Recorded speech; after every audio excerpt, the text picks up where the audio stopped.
दोस्तों अस्सलाम वालेकुम मुझे नालो मुश्ताक राजपरा है मां Sindhi association of north America जो जनरल सेक्रेटरी आहियां अॼो को जेको ही असां लाइव ट्रिब्यूट रखियो आहे असांजे तमामु मान वारे दोस्त भाउ वॾो भाउ चऊंसि असांजी कम्यूनिटी जो वॾो साईं अली नवाज़ मेमन साहब उन्हनि जी यादि में जेको हिन पोएं साल जे आख़िर में असां खां विछड़ी विया पर हिकिड़ो यादुनि जो खज़ानो भाकुर कुर्ब तमामु घणो जेको असांखे ॾेई वियो आहे उहे अॼु बि असांजी दिलि ऐं रूह गरम आहिनि उन्हनि जे उन्हनि भाकुरनि सां ऐं कचहरियुनि सां ऐं ॻाल्हियुनि सां असां गुज़ारिश कई हिकिड़ो त असांजा जा कुझु दोस्त असांखे जॉइन कनि ॿियो साईं नवाज़ साहब जी फैमिली जेका आहे उहा बि असांखे ॼो की प्रोग्राम में जॉइन करे सघे तोड़े जो अञा थोरो वक़्तु थियो आहे ऐं ॾुखियो हूंदो काफ़ी माण्हुनि जे लाइ उन ते ॻाल्हाइणु इहो तसवर करणु त असां हुनजे बारे में ॻाल्हायूं था ख़ासि तौर ते हुननि जी घरवारी अली रज़िया हुननि जो भाउ साईं शफ़क़त मेमन साहब हुननि जो पुटु अदा कामरान मेमन ऐं हुननि जो ग्रांडसन ज़ैन याकूब जेको आहे उन्हनि बि असांखे जॉइन कयो आहे गॾोगॾु जेके हुन जा ॿिया दोस्त आहिनि उहे बि असां सां गॾु आहिनि साईं फज़ल सरंदी साहब आहे ऐं असां वटि अदा मक़बूल हालेपुट असां जे प्रेसिडेंट अदा मशहूद काजी साहब ऐं ॿिया तमादी यास्मीन आहे ऐं मुंहिंजो जेको वॾो कनेक्शन रहियो अली नवाज़ साहब मेमन साहब सां जंहिं चैनल जे थ्रू उहो अदा सरफराज़ मेमन उहो बि असां सां गॾु आहे ऐं मूं उन्हनि गुज़ारिश कई त मूंसां गॾु जेको प्रोग्राम जेको आहे उहो को होस्ट कनि बिकॉज़ आई नो के emotionally is very challenging for us to be talking about him so कोशिशि कंदासीं त पंहिंजूं यादूं ऐं ॻाल्हियूं उनखे हुनजे जूं शेयर करियूं ऐं उहो असांजो फ़र्ज़ु बि आहे इन सेंस में त अहिड़ा माण्हू मूं उनजे बारे में 2-3 दफ़ा तासुर बि लिखिया हुआ उनजे बर्थडे ते लिखंदो हुउसि कोशिशि करे दिलि चवंदी हुई त मां हुन and how I see him मां हुनजे बारे में मुंहिंजो छा तसवर ऐं तासुरात छा हूंदा आहिनि पोइ हिकिड़ो पोइ दफ़े मूं लिखियो हुन लाइ त हिकिड़ो बड़ जी छांव जहिड़ो माण्हू हिकिड़ो अहिड़ो हुनजो तसवर असांजे ज़हन में हूंदो आहे रहियो हमेशह ऐं ॿियो हिकिड़ो शाह साहब जो शेर आहे जेको मां पढ़णु चाहींदुसि मूंसे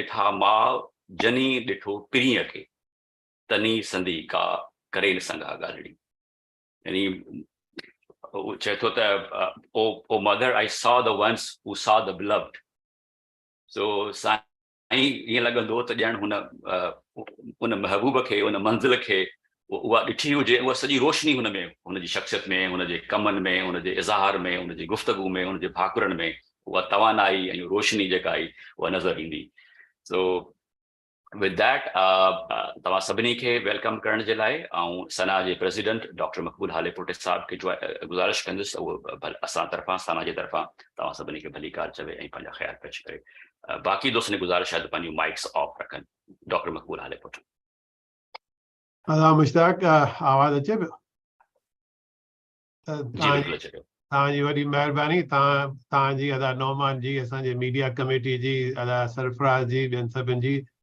तव्हां साईं अली नवाज़ मेमन साहब जे यादि में अॼु असां हिकिड़ी वर्चुअल कई आहे गॾिजाणी असां बसि तव्हां बि हिकिड़ो शेयर ॿुधायो शाह साईं जो मूंखे अली नवाज़ साहब जे लाइ साईं जिन जे लाइ हिकिड़ो शेयर थो अचे त शाह साईं थो चए त माण्हू सभिनि सुहिणा पखी सभिनि हंज पर कंहिं कंहिं माण्हूअ मंझि अचे बूए बहार जी सो साईं अली नवाज़ साहब मेमन सां मुंहिंजो ज़ाती तालुकात त को हो 10-15 सालनि खां पर साईं जो असांजी फैमिलीअ सां मुंहिंजे वॾनि भाउरनि सां को 25-30 सालनि जो तालुक़ु रहियो आहे असांजो ख़ासि करे वॾो भाउ मुनवर हालेपुटो जेको कंहिं ज़माने में वर्ल्ड सिंधी कांग्रेस जो रहियो हो उन जो ऐं साईं जो तमामु क्लोज़ टाइज़ हुआ ऐं साईं असांजी फैमिलीअ ते असां ॾुखे वक़्त में बि ऐं सुठे वक़्त में साईं जा अहसान बि हुआ ऐं साईं जूं महिरबानी बि हुयूं कुझु माण्हुनि लाइ माण्हू तारीफ़ कंदे मूंखे पाण आउं सम्झां थो त I am not worthy of actually प्रेज़िंग साईं अली नवाज़ मेमन साहब because all I can say that he was greatness personified.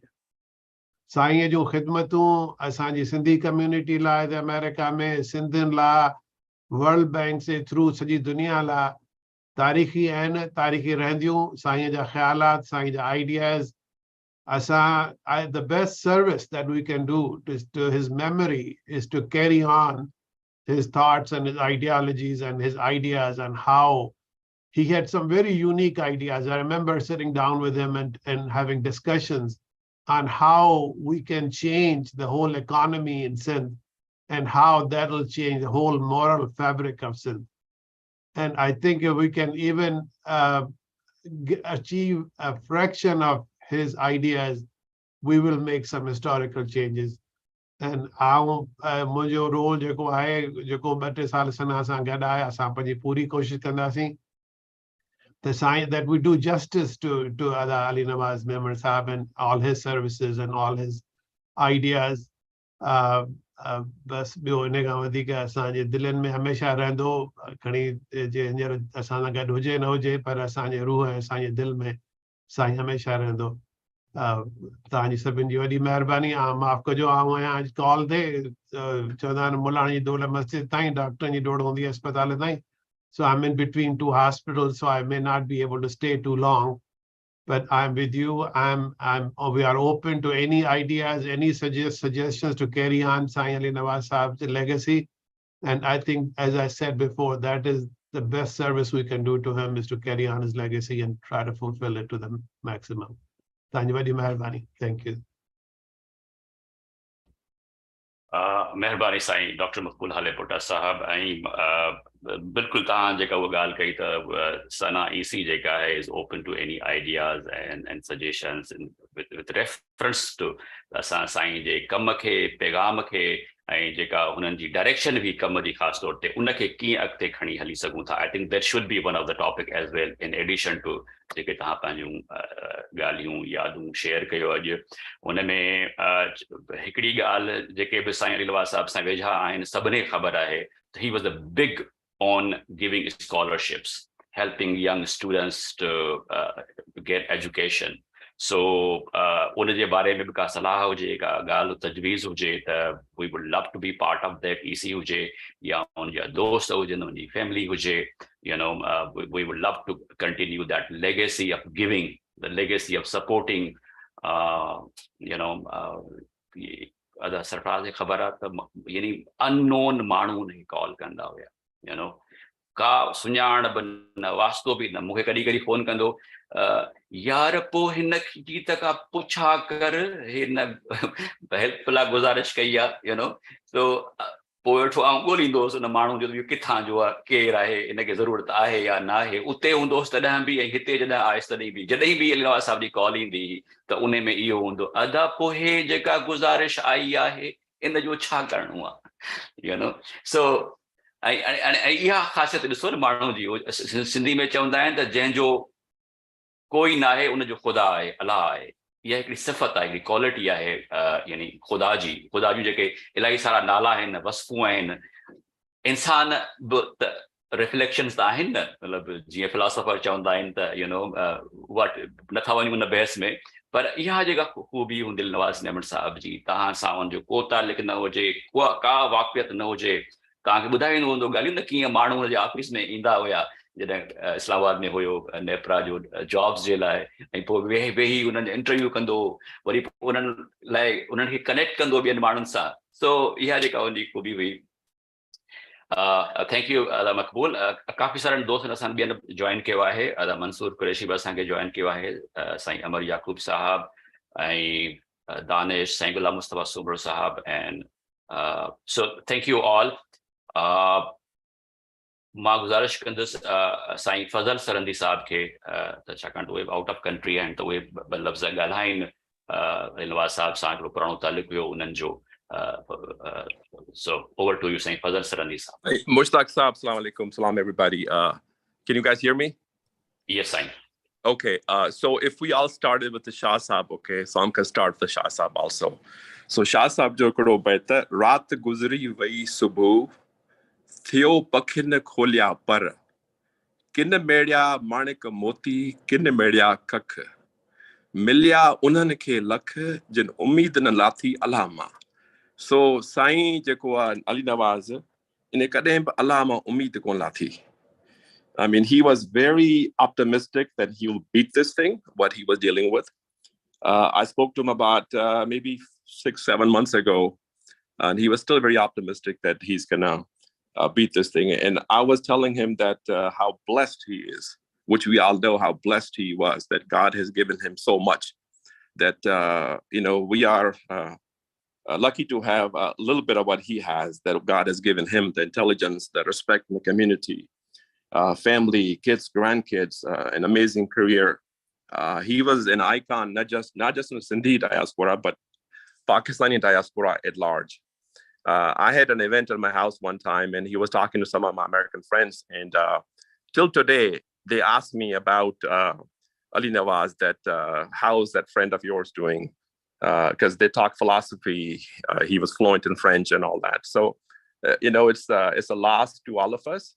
But getting together like this, I think we're keeping his memory alive, and we should continue to keep his memory alive. And as Mushtaq suggested, I'm all for it. In regard to his education plans that he had, he was donating money through Saharo, sponsoring students from Pakistan. So I'll be more than happy to participate, whatever that program you guys come forward with.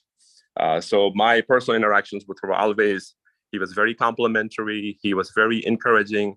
And above all, he was very happy for me. Every time I spoke to him, he was delightfully happy that what I do for a living now and all that. So to me, it meant a lot. He was elder, a fatherly figure. So we blessed to have him in our lives, and we all pray that God has opened heavens for him, and he's sharing his worldviews up there with him, So that's all I have to say,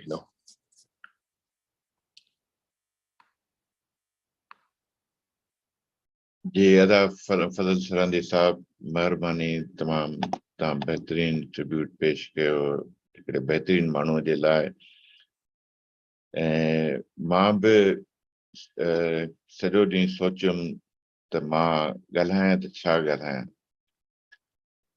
हिकिड़ो वॾे निम जे वण वारी शख़्सियत हुई जंहिंजे साए में घणनि माण्हुनि सुख वरितो कंफर्ट वरितो जिन जे कमु आयो ऐं हर तरीक़े सां माण्हुनि जी मदद करण जी कोशिशि कयईं ख़ासि तौर ते जेके लेस फॉर्चुनेट हुजनि या पाकिस्तान में करप्शन जा विक्टम्स जेके आहिनि या जेका एतिरी घणी करप्शन पाकिस्तान जे सिस्टम में आहे हमेशह उन बारे में सोचींदो ॻाल्हाईंदो हो त ग़रीब माण्हुनि जो छा थींदो ऐं जॾहिं बि असां ॻाल्हाईंदा हुयासीं सियासत जे बारे में पाकिस्तानी सियासत में त आख़िर में अधे जो फोकस अची इहो बीहंदो त पोइ ग़रीब माण्हू जो छा थींदो सो उन मुंहिंजूं त लहरा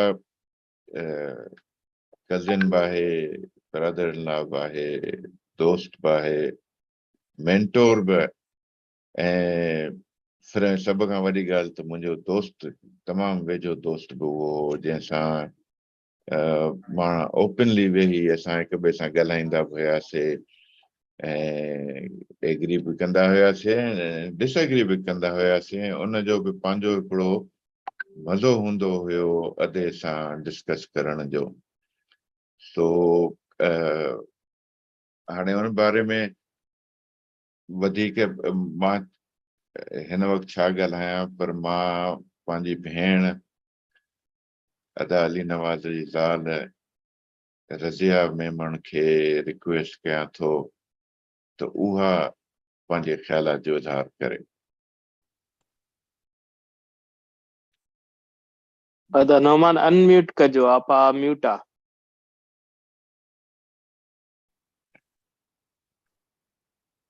अस्सलाम वालेकुम मुंहिंजा भाइरो ऐं भेनरो ऐं मुंहिंजो साईं अली नवाज़ मुंहिंजो नालो रज़िया मेमन आहे ऐं मां उन सिंध जी अज़ीम हस्ती अली नवाज़ मेमन जी वाइफ आहियां जंहिंजे आनर में तव्हां अॼु हीअ महफ़िल सजाई आहे मुंहिंजो अज़ीम हस्बैंड 3 डिसंबर 2022 ते हिन दुनिया खां मोकिलाए जन्नत ॾे हलियो वियो उन जे दिल में सिर्फ़ पाकिस्तान ऐं सिंध जी बहबूदी रचियल हुई।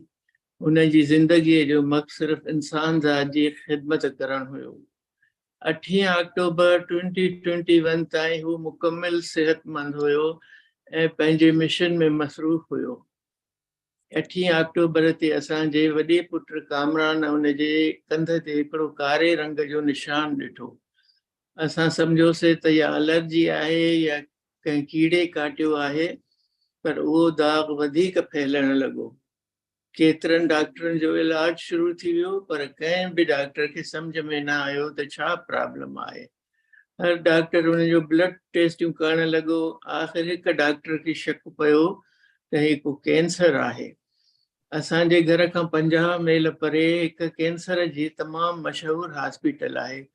ओॾां वियासीं। उते हिकु कैंसर स्पेशलिस्ट टेस्टियूं शुरू कयूं। उन ॿुधायो त हुनखे हिकिड़ो अहिड़ो कैंसर आहे जंहिंजो नालो आहे एंजियोसर्कोमा। हे हिकु किलर कैंसर आहे जंहिं ते रिसर्च त थी रही आहे, पर अञा उनजो को इलाज डिस्कवर न थियो आहे। उन असांखे उमेद ॾियारी त असां हुन ते मुख़्तलिफ़ क़िस्म जा इलाज कंदासीं, शायदि उन मां को फ़ाइदो थिए। नेक्स्ट वीक उन डॉक्टर कीमो शुरू करे ॾिनो। उहा हॉस्पिटल 50 मील परे ई। सुबुह जो 10 बजे घर खां निकिरंदा हुयासीं, शाम जो 6-7 बजे वापसि घर पहुचंदा हुयासीं। हू सुबुह जो उनजो ब्लड कढंदा हुआ ऐं उनखे 3 कलाक उन ते रिसर्च थींदी हुई। पोइ उन जे बेस ते कीमो ठाहींदा हुआ ऐं पोइ उहो कीमो शुरू कंदा हुआ। 2 कलाक कीमो हलंदो हो ऐं पोइ घर वापसि ईंदा हुयासीं। उहा असांजी रूटीन थी वई हुई। कीमो मां इहो फ़ाइदो त थियो त कैंसर घणो वधे न पियो, पर जिस्म में कमज़ोरी वधंदी वई, वज़न घटि थींदो वियो। डॉक्टर शुरूअ में ॿुधायो हुयो त लाइफ एक्सपेक्टेंसी 6 महीननि खां साल जी आहे, छो जो ही कैंसर 4th स्टेज ते पहुची चुको आहे। मां डॉक्टर ते रड़ कई त कैंसर त पहिरें स्टेज ते शुरू थींदो आहे, हे कहिड़े क़िस्म जो कैंसर आहे जेको 4th स्टेज ते शुरू थियो आहे। हुन मूंखे सम्झायो त आम कैंसर पहिरें स्टेज खां शुरू थींदा आहिनि, पर हे अहिड़ो ख़तरनाक आहे जो काफ़ी वक़्तु अॻु में जिस्म में फैलंदो आहे ऐं आख़िर में ही बॉडीअ जे ॿाहिरि ज़ाहिर थींदो आहे। मूंखे तॾहिं बि यकीन न आयो जो मां अलीअ जा केतिरा दोस्त आहिनि जेके 10 सालनि खां बीमार आहिनि ऐं मूंखे यकीन हुयो त इंशाअल्लाह हे बि 10 सालनि ताईं त कढी वेंदो, पर डॉक्टर मूंखे कोई जवाब न ॾिनो। तॾहिं बि असां कीमो जारी रखियोसीं, पर महीनो खनि अॻु में डॉक्टर चयो त असां हाणे कीमो न ॾींदासीं, छाकाणि त हिन वक़्तु कीमो उनखे वधीक कमज़ोर थो कंदो वञे। 2 हफ़्ता अॻु हुन कीमो बंदि करे छॾियो, पर डॉक्टरनि चयो त हुनखे हॉस्पिटल में दाख़िल कयो। असां 2 हफ़्ता अॻु में अलीअ खे हॉस्पिटल में दाख़िल कयोसीं जो हू घर हलणु न पियो चाहे। इन हालत में कीमो बंदि थी वियो, पर ॿिया इलाज अञा हलनि पिया। आस्ते आस्ते उनजी खुराक घटिजी वई। 4 ॾींहं अॻु खाइण पीअण बंदि थी वियो ऐं हू कमज़ोर थींदो वियो। हर वक़्तु सुम्हियो पियो हूंदो हुयो। 2 ॾींहं अॻु में मां उन खां पुछियो त साईं, डू यू लव मी? त अखियूं खोले चयईं त यस आई लव यू। पोइ मां ॿियो सुवाल कयो मांसि त ॿुधाए त मां केरु आहियां? त चयईं तूं मुंहिंजी राणी रज़िया आहीं। ईअं चई वरी अखियूं बंदि करे छॾियईं। मां ऐं मुंहिंजो नंढो पुटु नोमान बि उन ई कमरे में सोफ़े ते सुम्हिया पिया हुआसीं। अधु राति जो मां अलीअ खे जो आवाज़ु ॿुधो, टपो ॾेई उथियमि। उनजे बेड ॾे वियमि त अलीअ चयो त मूंखे ॾाढी उञ लॻी आहे। मां हिकदमि कप में पाणी खणी आयमि, हिकु चमिचो वात में विधाई, वरी ॿियो चमिचो बि विधाई, पर जॾहिं 3यों चमिचो वात में विझण जी कोशिशि कई त हुन वात बंदि करे छॾियो ऐं वरी निंड वठी वियसि। अधु राति जो नोमान उथियो, हुनखे का बेड फीलिंग थी। पीउ खे हथु लाहे ॾिठाई त को रिस्पॉन्स कोन हुयो। वो हिकदमि कमरे खां ॿाहिरि निकिरी वियो ऐं वञी नर्स खे वठी आयो। नर्स हथ लगायो ऐं चयईं त ही इज़ नो मोर। मां ॿुधो त सही पर सम्झ में न आयो। मां हिकदमि उथी अलीअ जे बिस्तरे ॾे वियमि, उनजी चादर परे करे उनजे बिस्तरे में गिरी वियमि ऐं उनखे भाकुर पाए सुम्ही पियमि ऐं मथां चादर विझी छॾी। उन वक़्तु मूंखे को अहसासु न हुयो त मां केरु आहियां, छा थी करियां ऐं छा थी चुको आहे। एतिरे में नर्स अची वई ऐं मूंखे बिस्तरे मां ॿाहिरि करे चयाईं त पेशेंट गुज़ारे वियो आहे। उन वक़्तु मां बेहोश थी वियमि। मूंखे ख़बर न पई त केरु मूंखे घर वठी आयो ऐं छा थियो। मुंहिंजो साईं ख़ुशकिस्मत हुयो जो बिना तकलीफ़ जे, बिना सूर जे फ़रिश्तनि वांगुरु उॾामी हलियो। राति जो सुम्हण महिल हुनजी ज़ुबान ते इहे लफ़्ज़ हूंदा हुया, या अल्लाह या अल्लाह या अल्लाह। हीअ हुई मुंहिंजे साईं जी आख़िरी ॾींहं जी कहाणी। हीअ हुयो मुंहिंजे साईं जो आख़िरी ज़िंदगीअ जो चैप्टर। हाणे मां तव्हांखे हुनजे ज़िंदगीअ जूं कुझु ॻाल्हियूं ॿुधायां थी। हू नमाज़ जो ॾाढो शौक़ीन हुयो। 7 सालनि जी उमिरि में सुबुह जो सवेर उथी मस्जिद वेंदो हुयो ऐं उते बांग ॾींदो हुयो। जेसिताईं हुनखे हॉस्पिटल में होश हुयो, बिस्तरे में 5 ई नमाज़ूं हॉस्पिटल में पढ़ंदो रहियो। पंहिंजे ज़िंदगीअ में समय स्कॉलरशिपूं ॾिनाई। जेको बि मदद घुरंदो हो त उनखे कॾहिं बि मना न कई हुयईं। पाकिस्तान में ख़ासि करे सिंध में पाणीअ जी कमी हूंदी हुई। केतिरनि हंधनि ते पाणीअ जा नलका लॻाराया हुयईं। कॾहिं कॾहिं पंहिंजे पीउ माउ जे नाले, कॾहिं मुंहिंजे पीउ माउ जे नाले ऐं केतिरा दफ़ा मिटनि माइटनि जे नाले लॻाईंदो हुयो। तव्हां सिंध जे ॻोठनि में वेंदव त तव्हांखे उनजे नाले जा केतिरा नलका नज़र ईंदा। कंहिं ग़रीब जे धीअ जी शादी थींदी हुई त उनजे लाइ जहेज़ जा पैसा मोकिले ॾींदो हुयो। कंहिंजी बि बीमारीअ जो ॿुधंदो हुयो त उनजे इलाज जे लाइ पैसा ॾेई छॾींदो हुयो। उनखे माण्हुनि जी मुस्कुराहट ॾिसण जो शौक़ु हूंदो हो। हर कंहिंखे सम्झाईंदो हुयो त तव्हां जेकी महल माड़ियूं ऐं बैंक बैलेंस कठो कयो आहे, उहा ख़ुदा जे तरफ़ां तव्हां वटि अमानत आहे। उन दौलत ते ग़रीबनि, यतीमनि, बेवाहुनि ऐं जिन जो कमाइण वारो कोई कोन आहे, उन्हनि जो हक़ आहे। तव्हां ख़ैरात ॾियो, ज़कात ॾियो, लावारसनि जी मदद कयो, उन्हनि खे तालीम ॾियारियो। क़यामत ॾींहुं अलाह साईं तव्हां खां पुछंदो त तव्हां पंहिंजे दौलत मां कंहिं कंहिं जो हक़ अदा कयो, केतिरी ख़ैरात ॾिनी, केतिरा चंदा ॾिना, केतिरनि लावारस माण्हुनि जी मदद कई। इस्लाम में वसियत खे ॾाढी अहमियत ॾिनी वई आहे। हू कमाइण वारे जो फर्ज़ सम्झंदो हो। हू पंहिंजी फैमिलीअ जी बहबूदीअ लाइ वसियत लिखे।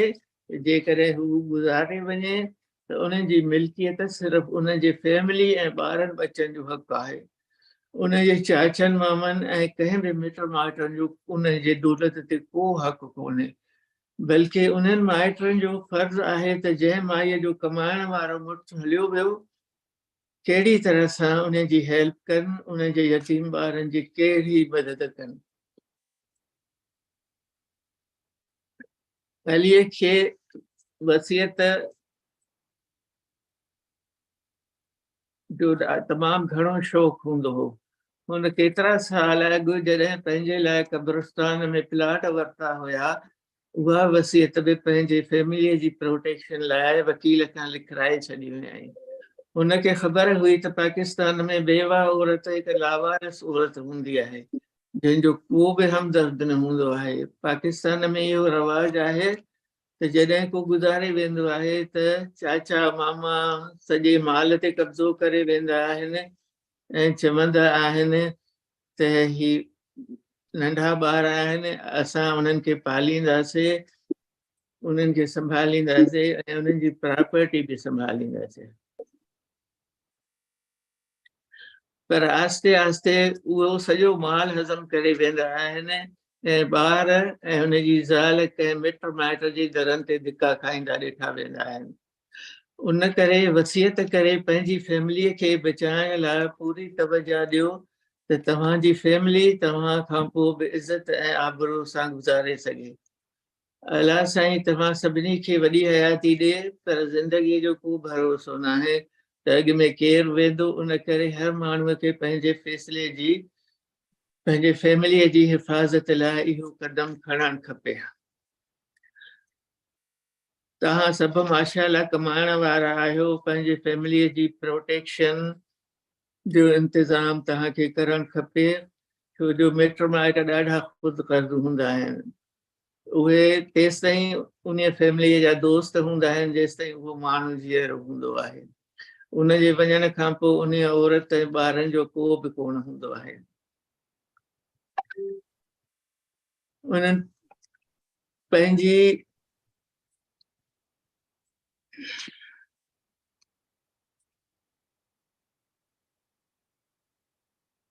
उन यतीम ॿारनि जी कहिड़े नमूने मां तव्हां सभिनी खे इहा सलाह ॾींदुमि त तव्हां सभु माइट कमाइण वारा जेके आहियो, पंहिंजे फैमिलीअ जे प्रोटेक्शन जो इंतज़ाम कयो, पंहिंजे लाइ विल रखी न वञो त जीअं त ख़ुदा न ख़ास्ता तव्हांखे कुझु थी वञे त तव्हांजी वाइफ ऐं तव्हांजा ॿार दरबार ॿिए कंहिंजे दरवाज़े ते न हुनखे खड़काइणो पवे। हुनजे हिकु दोस्त जो पुटु पाकिस्तान में बीमार हुयो, उनखे चयईं त तूं हिनखे आगा खान हॉस्पिटल में वठी वञ, सॼो ख़र्च मां ॾींदुमि, तव्हां पैसनि जो फ़िक्र न कयो। कॾहिं हुन पंहिंजी सखावत जी त हद करे छॾी। 5 साल अॻु हिकु पाकिस्तानी कपल खे लॉटरीअ में अमेरिका जी वीज़ा मिली हुई। उहे बि शौक़ में अची अमेरिका पहुता हुया। जॾहिं एयरपोर्ट ते पहुता त बुख लॻनि, उन्हनि चयो त सैंडविच वठण जी कोशिशि कयूं। जॾहिं पैसा ॾियण जो टाइम आयो त हैरान थी विया त 2 सैंडविचिस जी एॾी क़ीमत आहे अमेरिका में। उन्हनि पंहिंजो हिसाब किताब कयो त उन्हनि वटि एतिरा पैसा कोन हुया। उन्हनि उते ई फ़ैसिलो कयो त पाकिस्तान वापसि हलिया वेंदासीं, अमेरिका रहण जहिड़ो क़ाबिल न आहियूं। एतिरे में उन्हनि खे हिकु पाकिस्तानी माण्हू नज़र आयो। उन्हनि माण्हू खे पंहिंजी परेशानीअ जो हाल ॿुधायो। उन माण्हूअ हुननि खे अली नवाज़ जो नंबर ॾिनो, छो जो उहो अली खे सुञाणंदो हुयो।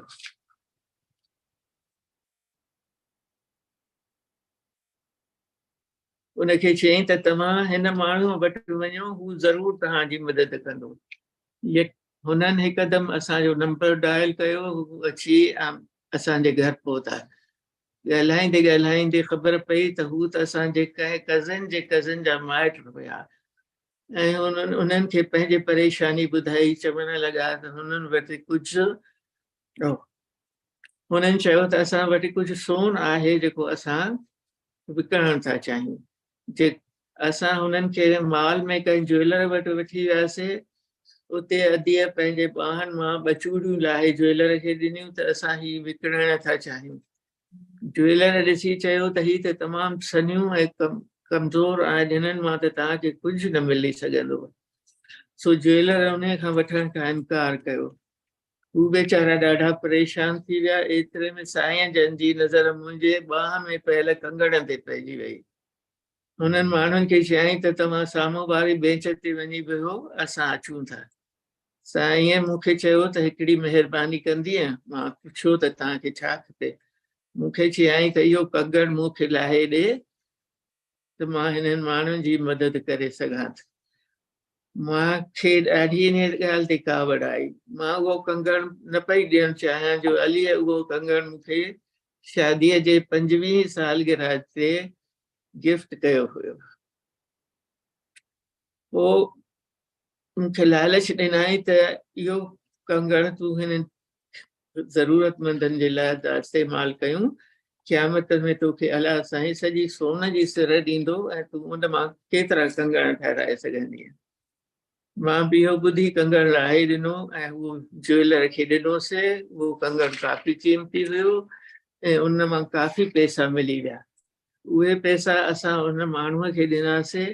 हू ॾाढा ख़ुशि थी विया ऐं ख़ूब दुआऊं ॾिनऊं।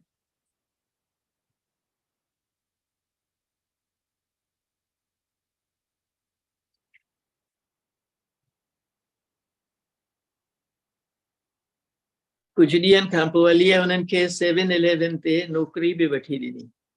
ॿई ज़ाल मुड़ुस ॾाढा मेहनती हुया। कुझु वक़्त खां पोइ हुननि कमाई एतिरा पैसा कठा कया जो असांजो कर्ज़ वापसि कयो। साईं जन जो खाधो ॾाढो हल्को हूंदो हो। मानी ऐं शोरबो हुनजी ज़रूरत हूंदी हुई। यास्मीन खे इन ॻाल्हि जी ख़बर आहे। उहा हर वक़्तु असांजे लाइ मानी ऐं शोरबो मौजूदु करे रखंदी हुई जॾहिं असां उन्हनि जे घर वेंदा हुआसीं। पंहिंजे लाइ सस्ते में सस्ता कपिड़ा वठंदा हुया।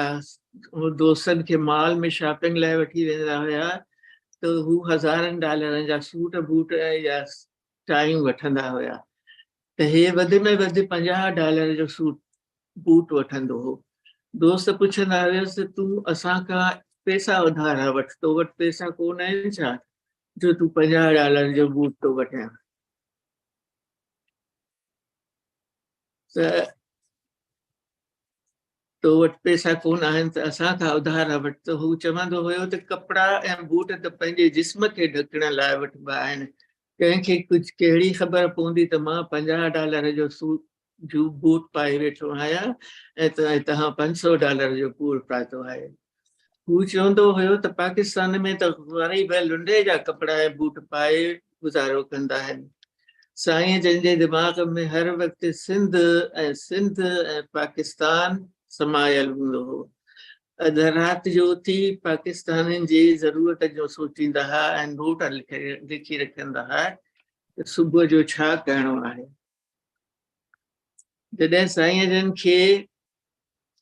साईं जन असांखे छॾे पाण जन्नत ॾे रवाना थी विया त केतिरा ॾींहं त मूंखे होश ई कोन हुयो। हर वक़्तु इहो पई सोचां त अलीअ जा केतिरा दोस्त सालनि खां बीमार आहिनि, बिस्तरे ते आहिनि। कुझु दोस्त मूंखे सम्झायो त उहे दोस्त वीचारा त सालनि खां मुहताज बिस्तरे में पिया आहिनि जिन जा माइट उन्हनि जी वञण जूं दुआऊं था घुरनि।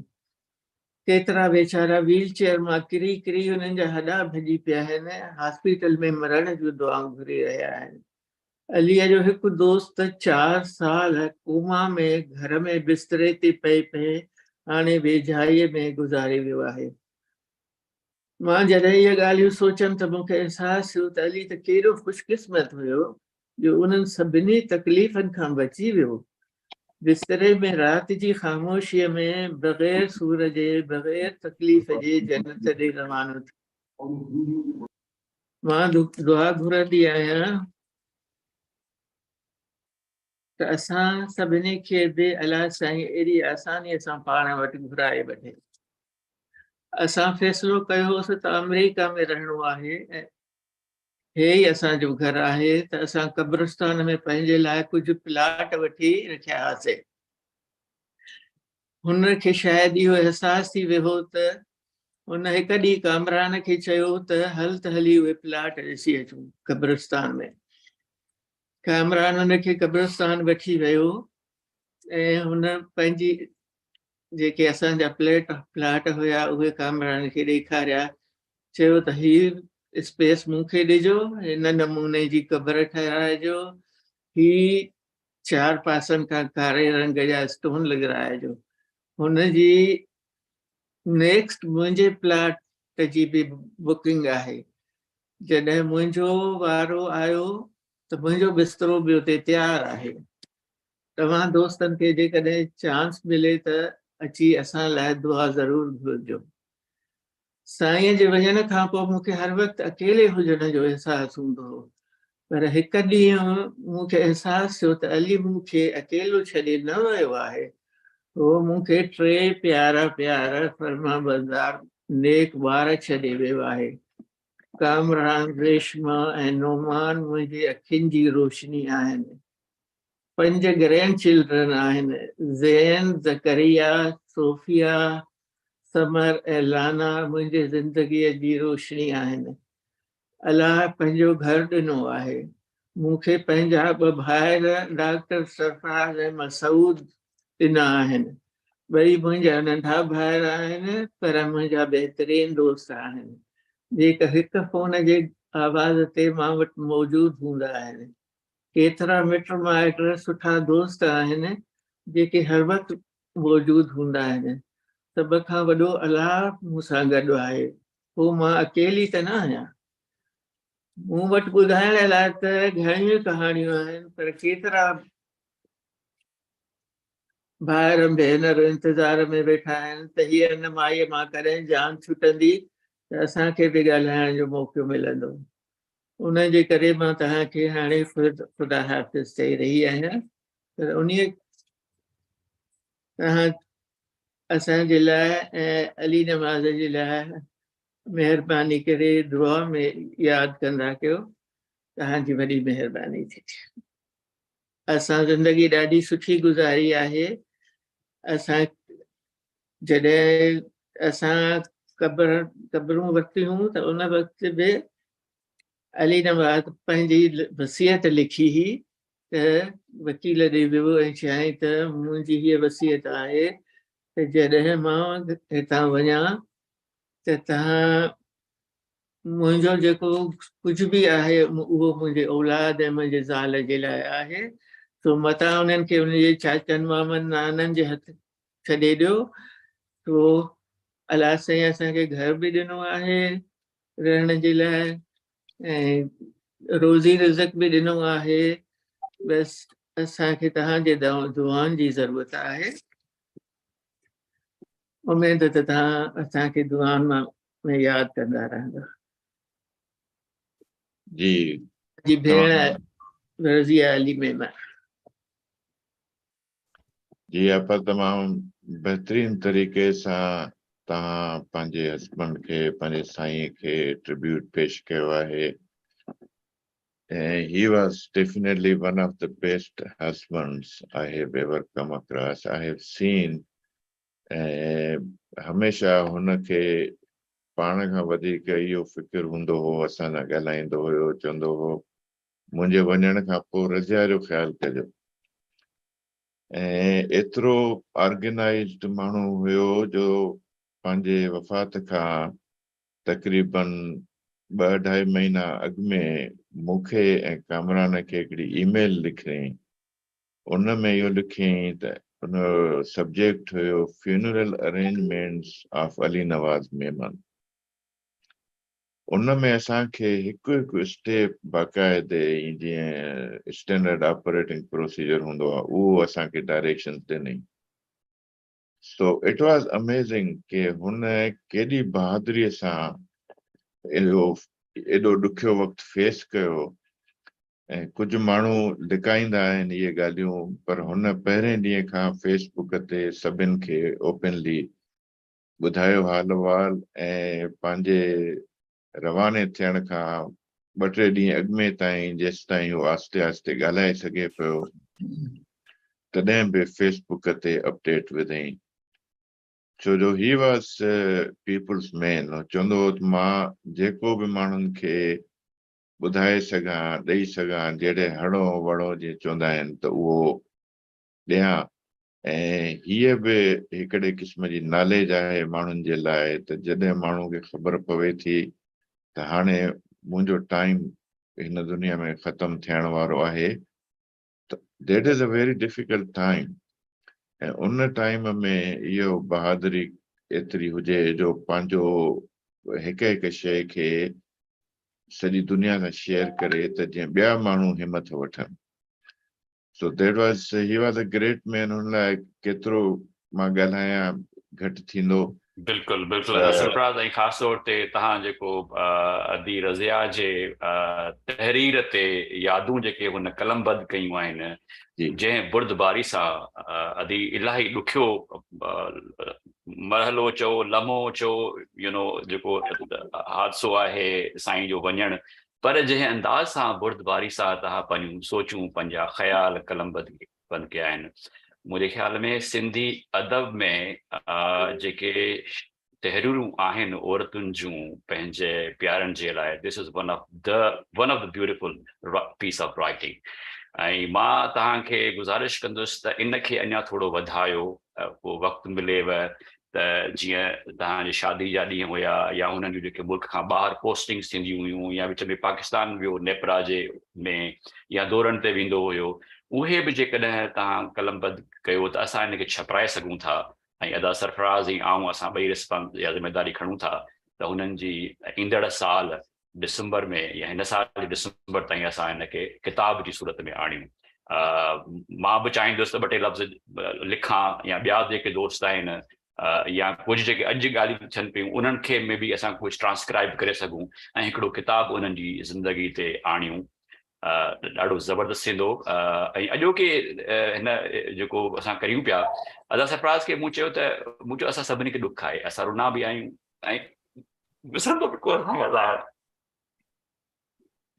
हिकिड़ी ॻाल्हि तव्हांखे ॿुधायां, हू घर में मुंहिंजी ॾाढी हेल्प कंदो हुयो। मां खाधो पचाईंदी हुयमि त हू राति जो थाम उहो धोअंदो हुयो।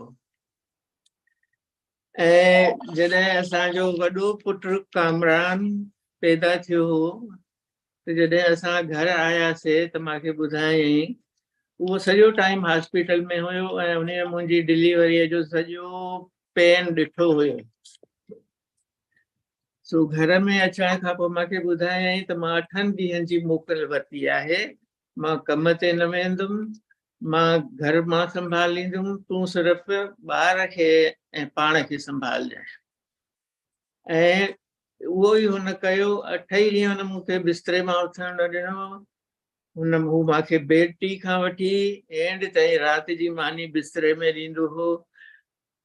जॾहिं घर मोटियासीं त हुन मूंखे इहो चयो त मां ॿार ॼमण ॾिठो आहे ऐं मां ॾिठो आहे त मां पंहिंजी ज़िंदगीअ जो रिस्क खणी हिकु ॿार खे पैदा थी करे, ऐं मां ॾिठो आहे त मां पंहिंजो घर बि थी संभाले ऐं ॿार खे बि थी संभाले।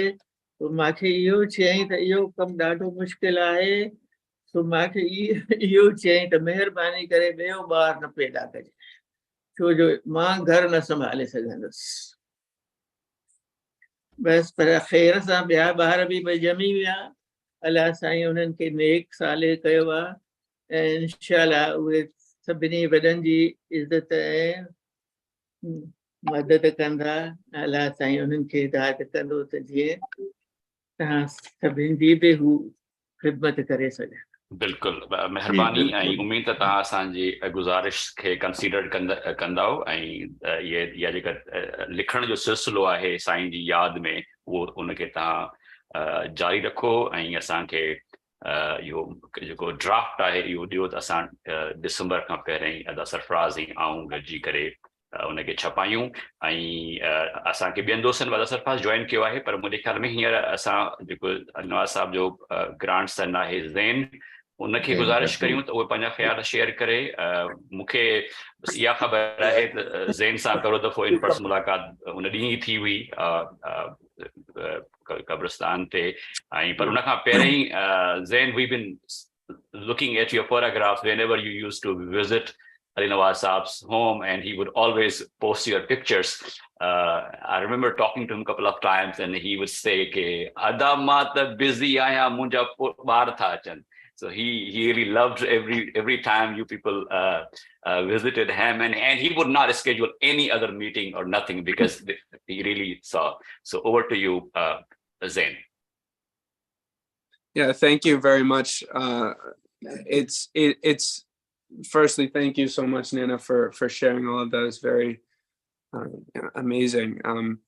It's very hard to give a speech in just a matter of a few minutes to talk about the life and the impact that Nano has made, because his impact is so much more than we even know. Everyone on this call has been impacted in some way, shape, or form by him, by the actions that he's done in his amazing life, and he's helped every single person that we know about, and so many more people that he's probably never even talked about. And so with that in mind, it's so hard to give a speech in a few minutes because his impact is everlasting and will last for many generations. Aside from his charitable work, just the way that he conducted himself as a human being is something that's extremely admirable and just sets an amazing example for myself, my siblings, and everyone else in our family.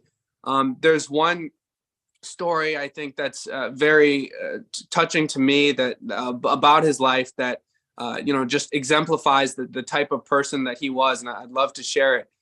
So when he came into the United States for the first time, the college that he went to was actually not the University of Illinois, the college that he ended up going to. It was a community college in Indiana. And he loves to tell the story when I would visit. He would say he got to that college and he was told that all colleges in the United States are amazing. So he thought it doesn't matter where he went, that any college would be great. And so he got to the college and realized it was not a really good college. And so instead of, sticking it out and trying to make it work, what he did is he went to the University of Illinois and he went to the school after the semester already started. And he said, I'd like to be admitted into the school. And I don't know if any of you are familiar with kind of how the educational institutes work, but you don't just walk into the school and get admission, that there's a formal process for applying. But, his determination, he went and they said, no, you can't do it. So he said, I'd like to talk to your superior. Superior said, no. He keeps going all the way until he gets to the dean. And when he gets to the dean, the dean says, no, this is not how applications work. We're not going to let you in.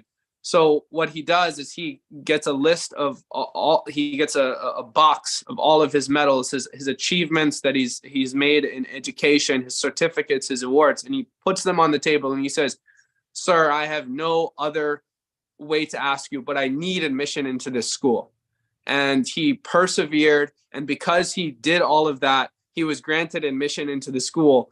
And that's just one more incredible story in the journey of his life. And while he was in school, he worked as a dishwasher, making very little to no money to support his family, ended up getting a scholarship. And from there, the rest is history with his incredible professional career. And it just goes to show the perseverance and the hard work that he's demonstrated throughout his whole life is nothing short of exemplary. He is an absolute role model to myself, to everyone that I've ever met. His impact, as I said before, will last forever. He will never be forgotten. Everyone here will always remember him. And our future generations, I will make sure that my future kids and their kids will always know his name. So he will never be forgotten. I'm sitting in the house that I used to come to every weekend. I used to come to this house. We would talk. He would never tell me about himself. He would say, Zain, how are you doing? Zach, how are you doing? How is your life? How is school? How is work? He would always be so interested and engaged in other people. He would never brag about himself. And mind you, there's so much that he could have bragged about if he wanted to. He could have lived a life where he had flashy cars, where he had, big mansions, but he chose to live a humble life. And he chose to give every ounce of energy that he had to helping others and making the world a better place. And I think there's no higher compliment I could ever say about him, his impact, and the way he's helped everyone in his life. So with that in mind, I just wanted to conclude by saying how proud I am to be his grandson, to have been able to grow up near him and learn so much from him, and be able to hopefully use what I've been able to learn from him to impact the world in a positive way myself. And again, I really appreciate this opportunity to speak about his life. And I thank you all for listening. Thank you so much. Thank you very much, Dan. You spoke very well about his personality. Yes, that's how he was, He will always look for the best. And mashallah, he always got the best. So, Hane, next ma Ada Ali Nawaz je bha Ada Shafkat Memon ke invite kiya tho to uho achi panje khayala jo idhar kan Ada Shafkat Memon. Ada mute aayo tawhan pani unmute ke please. Okay, the Hane Awaz Cheto. Ji ha. Okay, assalamu alaikum everybody. So ma panji jeko and ma would be khod gali man Ada Ali Nawaz bare chon je lai par ma कोशिशि उहा कंदुमि त मां उहे ॻाल्हियूं चवां जेके मां सां रिलेट थियूं कनि त जस्ट टू शेयर त मुंहिंजे पंहिंजी ज़िंदगीअ ते अदाली नवाज़ जो छा असरु थियो ऐं मां ॾिसां थो त ऑडियंस में चङा ख़ासा माण्हू आहिनि जेके शायदि सिंधी पूरी तरह न सम्झी सघनि त मां कोशिशि कंदुमि कुझु अंग्रेज़ी में ॻाल्हायां कुझु सिंधी में ॻाल्हायां so let us start from my ji childhood बिल्कुलु ही ऑडियंस हिते जेके ज़ूम ते आहिनि इन खां अलावा लाइव फेसबुक ते बि आहिनि ऐं यूट्यूब चैनल ते बि आहिनि so feel free whatever you feel comfortable. Okay, I mean, I'm okay talking in English, I'm okay talking in Sindhi, but just to make sure that some people who may not understand if we have all the conversation in Sindhi. So what I'm going to talk about is the various things or various events, which in a way I was influenced by Ali Nawaz. Now, before we talk about Ali Nawaz, just allow me to speak for a few minutes about our father, Abdul Fattah Memon, whose influence on Ali Nawaz, myself, and all our siblings has been very profound. Just as a brief history, my father was born in a trading family, not very rich people, middle class people. He was the first highly educated person. I mean, his father wanted him to stop studying when he was in class 8, but he continued on metric, then inter, then, economics, and then law. And alhamdulillah, then he settled down in Larkana and made a name for himself. When I was born, Baba Sai was a very prominent person in Muslim League. Immediately after Pakistan was formed, he was General Secretary of Sindh Muslim League. Now, with all that power and influence that he had, I remember the only argument I heard between my parents was that my mother said, we do not have a house of our own to live in, We do not have a house because he had spent his time educating children. I mean, I had the privilege of getting an engineering degree from NAD College, and I did MBA from IBA. Ali Nawaz went to USA. He became, engineer. Then he did his MBA. Everybody in our family, we are 9 siblings. I mean, including me. Everybody got at least a master's degree. There were 3 doctors. So alhamdulillah, all this supported by our father. And in some of this, Ali Nawaz contributed once he started working. So extremely blessed. And just listening to all the things that Ali Nawaz has done, and I've known about it because I was extremely lucky. My job allowed me to come to US at one time about 3 to 4 times every year. And I did that for many, many years. So I would make sure that I come to Washington and spend time with Ali Nawaz, but also had some work to do at IMF and World Bank. So we spent time, I learned about what he was doing. And he used to tell me that all these things he did or is doing is something that he learned from our father, which is, I think, a fantastic tribute to Ali Nawaz and, his father, my father. So with that kind of background, I mean, couple of things that Baba Sai did, and Ali Nawaz very fondly told me, because all those things happened before I was born. So Ali Nawaz told me about things, and I then saw him trying to replicate those, and I have tried to replicate those. I mean, for those of you who have been to Larkana or familiar with Larkana, Larkana really did not have a college. So the first college was started by Baba Sai when he was maybe in his early 30s. And that was a Larkana Arts College. The government took it with his consent and became the Government College Larkana. Then he started the College of Commerce, which exists up to today. Then while he was still there, he started, he was head of the Larkana Cooperative Education Society, which procured a large piece of land on which Chandka Medical College was constructed, where our cousin Sarfraz got his education from. And I'm sure there are many people in this audience who studied at Chandka Medical College. And this was the land that was purchased from the society that my father had formed. And so alhamdulillah, I mean, and I feel so blessed being part of the family which did so much for the education. Now, coming back to my own experiences or my own kind of interaction with Ali Nawaz, I was very young. And I remember in Larkana, there was a lot of mithai in the house.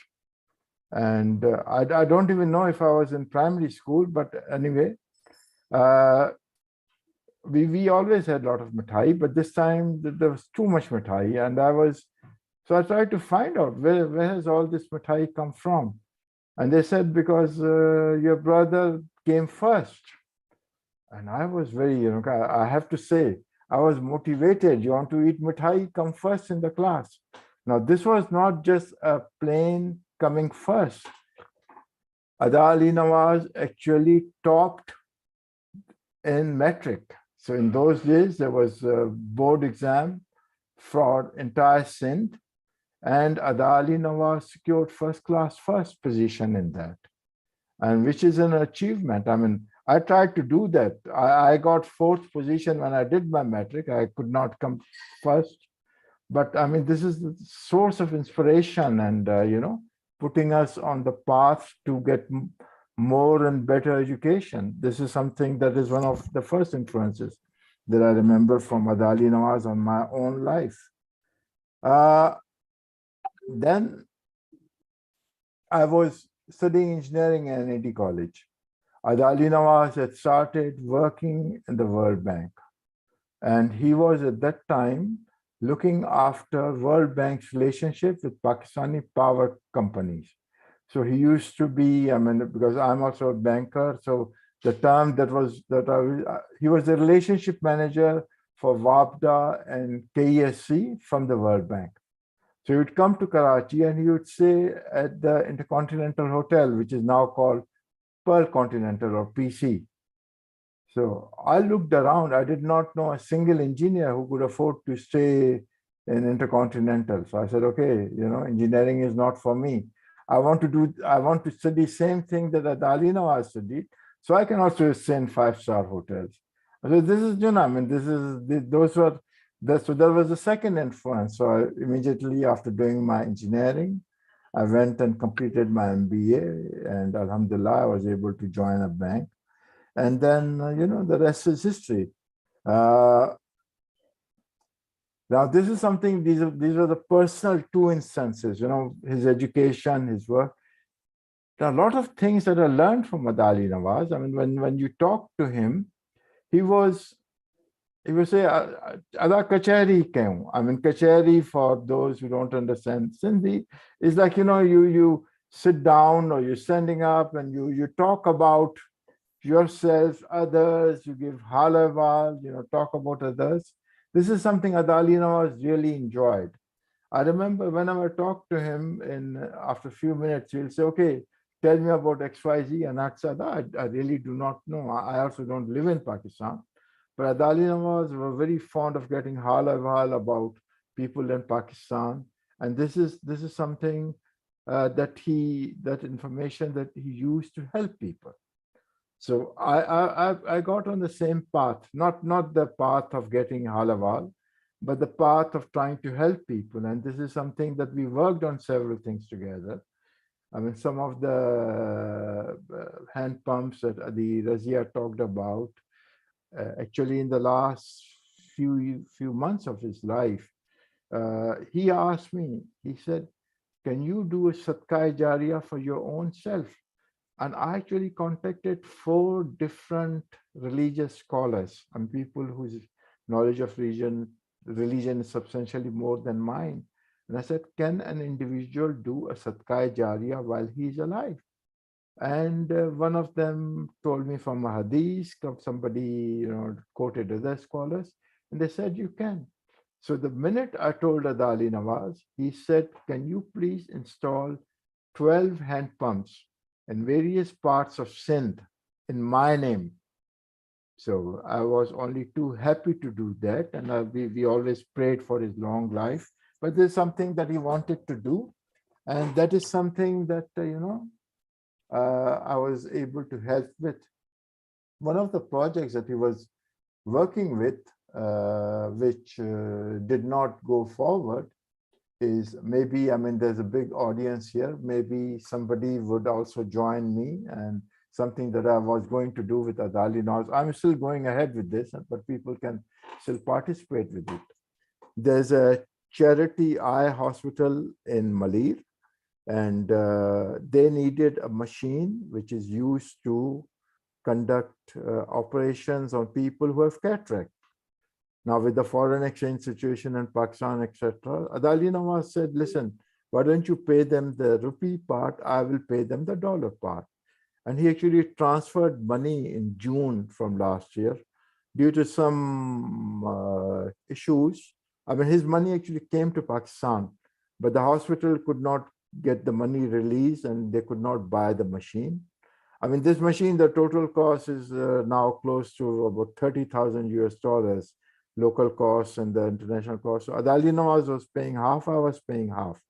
But we could not complete it, but inshallah, the idea is to complete that. I mean, this is one of the things that he was, whenever he would talk to me, because Ali Nawaz worked in development banking, I was working in commercial bank.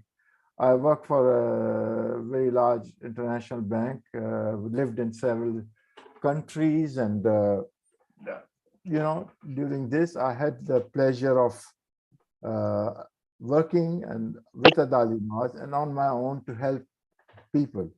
So this concept of scholarships is something that started with our father. Ali Nawaz continued, alhamdulillah, I continue, and I hope my children, my brothers, they all contribute with us. And this is something that we want to continue. I think education is something that is a blessing. I mean, we are all blessed.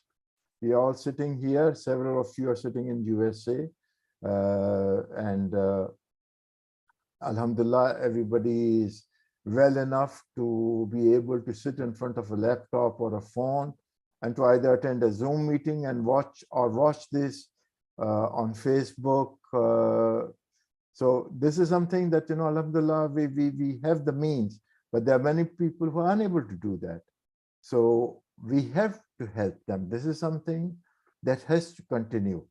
And while I'm in Sana'a and other organizations can help with scholarships, I mean, I will tell you, this is something I learned from my father, and I narrated this to Ali Nawaz more than once, and I was saying, it is not necessary that you go and help somebody complete an engineering degree or a medicine degree.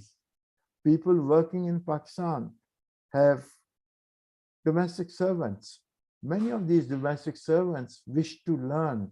Many of the children of the domestic servants wish to learn. So rather than, you know, having this discussion that we can make them work for 18 hours every day, let's try to help those people. I mean, this is something that, again, our father showed an example. We had a Pathan boy working in our house, and one day he told one of my brothers that I want to study. And this is a guy, I don't know how much he had studied while he was working in our house. So he said, Saab, aap fikr mat karo, main kaam bhi karunga, lekin aap mujhe padhai mein madad karo. This guy did his metric, did his intermediate, did his BCom while he was still working in our house. And then, you know, with our help, he actually joined a bank in Pakistan. And I think he has recently retired as assistant vice president. I mean, just imagine, this is a guy who was a house servant. So these are the things we can all do. I mean, you don't need, you know, 100,000 rupees to pay somebody's fee. You can do this in a much more humble way and a much more simple way. So, I mean, to be able to help others, to be able to do something, to be nice to other people. One of the things that I learned from Ali Nawaz, I never saw him angry. I mean, maybe he was angry at his home, maybe he was angry with his children, although I've never heard this. his losing temper was very, very kind of transient, very short-lived. But he had always had a non-confrontational, friendly demeanor, and he was always friendly, always wanting to help. Maybe he was not able to help somebody that he met, but so many people that he helped, and I was amazed by the outpouring of the grief and the condolences that I received. I mean, there are lots of people who did not know that he was my elder brother. They knew me on my own, and they said, wow, you're his brother. And he did so many fantastic things for us. So this is a privilege to be the son of my father, privilege to be brother of Ali Nawaz, privilege to be part of the family, and privilege to be able to talk to Sana now. And this has been, we are all blessed people. Allah Sai has been extremely kind to us. And I think all of us who are here, we should try to play our part, help others, do some good. I mean, none of us, at least I cannot do what my father did, that he opened these 2-3 colleges where hundreds of thousands of people have been educated. And one of these colleges was started before I was born. So, I mean, it has been there for a very, very long time. Chandka and now Shahid Benazir Bhutto College. Yeah. Okay, I think Ada Sarfraz wants me to say Khuda Hafiz. No, thank you very much, Sai Shafkat Saab. I think thank you. Allah Mushtaq, over to you. Thank you, Shafkat Sai. I think we such a valuable perspective on his life that you shared, obviously, based on your experiences. Mukhe Shah Saab jo he share mu ajadi razia galayo pe on ji shakhsiyat ju jage kuch ख़ुसूसियतूं अदी बयान पे कयूं त मूं मुंहिंजे ज़हन में आयो पर आऊं उन वक़्तु न पढ़ी सघियसि पर मां आऊं हाणे पढ़णु चाहींदुसि त बेटाई साहब चए थो त नकी खणनि पाण सी नकी साणनि पाण अहिड़ा जिन उञाण आऊं न जींदी हुंदड़ी ॿ अनाउंसमेंट्स ॿियूं करणी हुयूं असांजा ॿ दोस्त जेके आहिनि हू वर speakers in today session from Islamabad साईं फज़लुल्लाह कुरैशी साहब उहो समहाउ असांखे जॉइन न करे सघिया ऐं असांजो दोस्त मेरीलैंड मां doctor Hafeez Abbasi is still trying to connect. He's watching our program live on Facebook, but असांखे अञा जॉइन न करे सघियो आहे हाणे मूं सां ॻाल्हायो आहे. So if he comes in, we'll love to listen from him as well. Sayyid Iqbal Tareen Saab asan sa gada hain. He will be our last speaker. Hane ma guzarish kandus Ada Kamran Memon ke pan samne ka bad Ali Nawaz Saab ja wada farzanda hain. Over to you, Ada Kamran. Please share with us.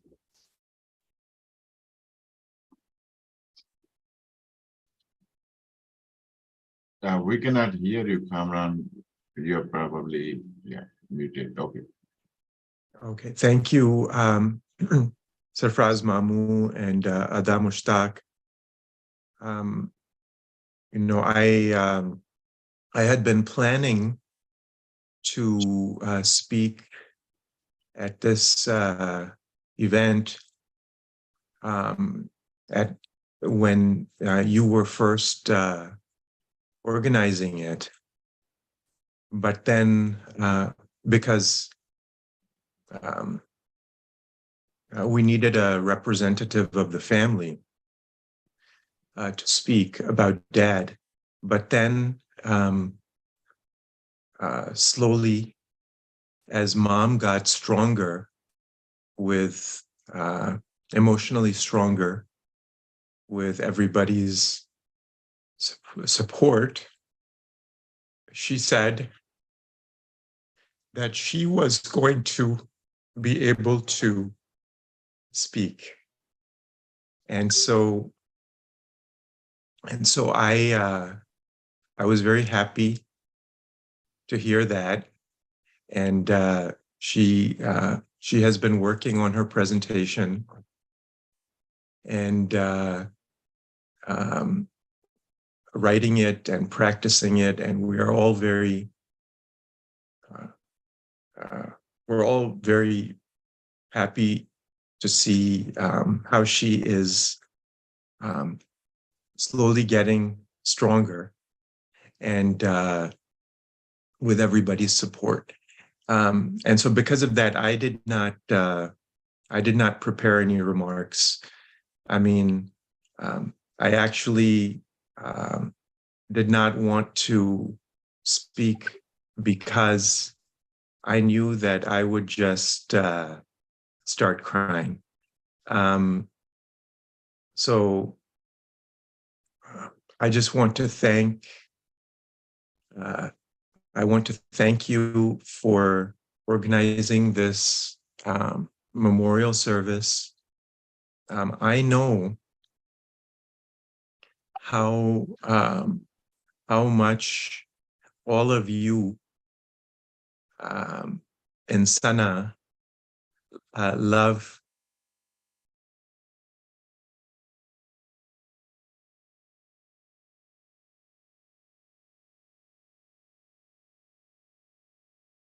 I think we lost you, Kamran. We cannot hear you. I know Okay. I know how much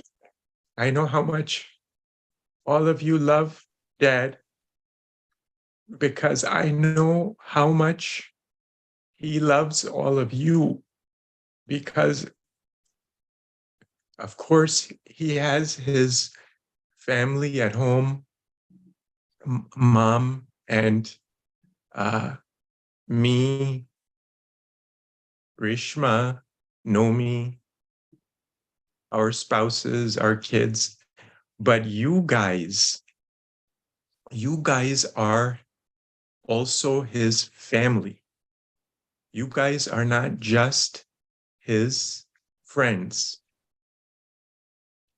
He spent so much time with you physically, on the phone, on Zoom, because he loves you, he loves your company. He got so much joy from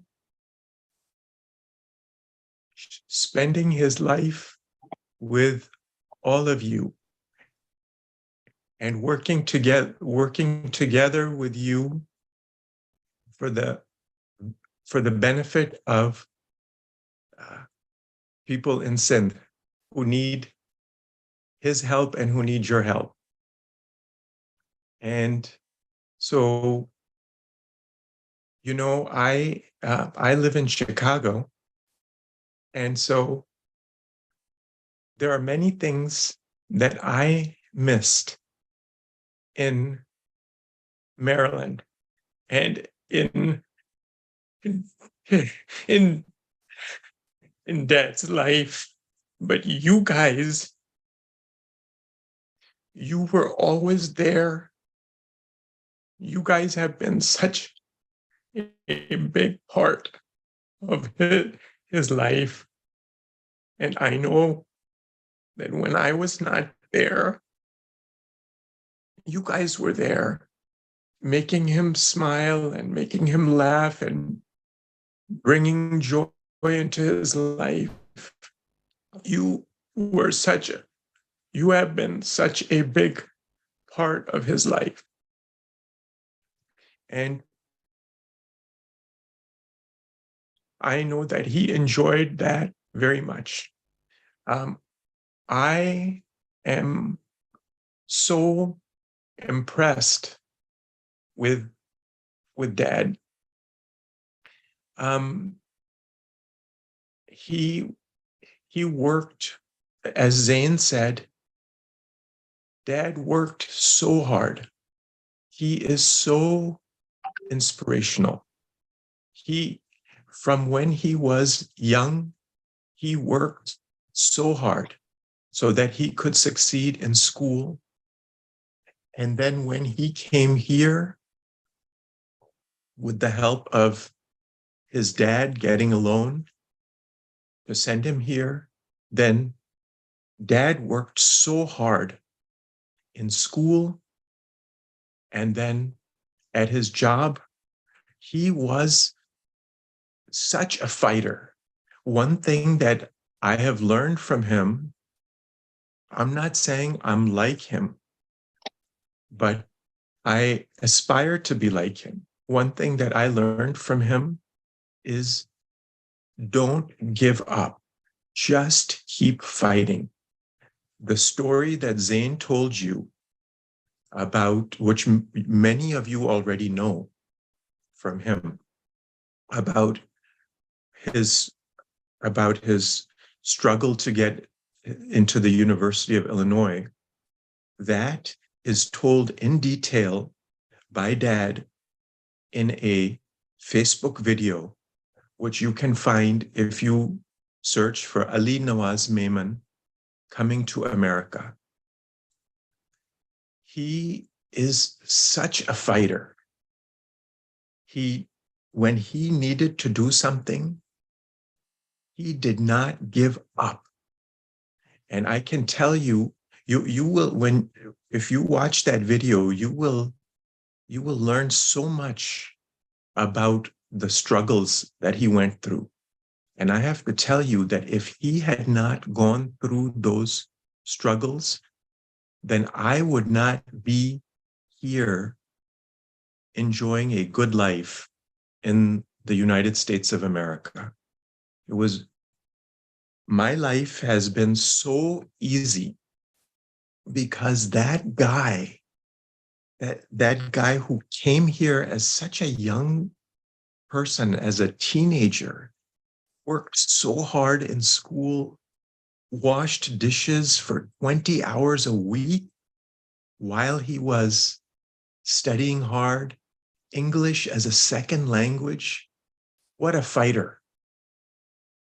And then another example, when Mom told you about when we started to see the signs of Dad's illness, the purple dark marks, the bruises that started to appear on his neck. Dad went to doctors and they said, oh, we'll do tests and this and that. He was not satisfied. He kept going from one doctor to the next. If it had been me, I would have gone to one doctor, just listened to whatever he said. I would have been patient. I would have said, okay, you take your time, you do these tests, whatever, you let me know. But Dad was fighter. He said, you know what? If you don't have an answer for me, I'm going to someone else. And then I'm going to someone else. He was just, he did not give up. That's one thing that I have learned from him. I hope I can be as mentally tough as he is. The second thing is, which has been spoken about, he loves people so much. I mean, he took such good care of Mom, me, Reshma, Nomi. He made sure that we would be okay. And then he took such good care of so many people in Pakistan whom he has never met. And I think it was, Zain was saying, you know, Dad really could have lived in a mansion. He could have driven fancy cars.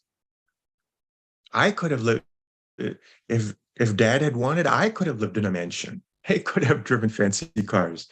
But Dad gave away so much money because more important to him than him or me driving a fancy car was taking care of Sindhis whom he never met in his life. And so, of course, not just Sindhis. I mean, he has given to so many different charities, but of course, his heart is in Sindh. So those are two things that I admire so much about him, his hard work and his love for others. Now, I'm not saying that he was perfect, okay? He grew as a person. I mean, we had our challenges, you know? I mean, there were times when he was tough on us as he was learning to be a better father, as he was learning to be a better human being.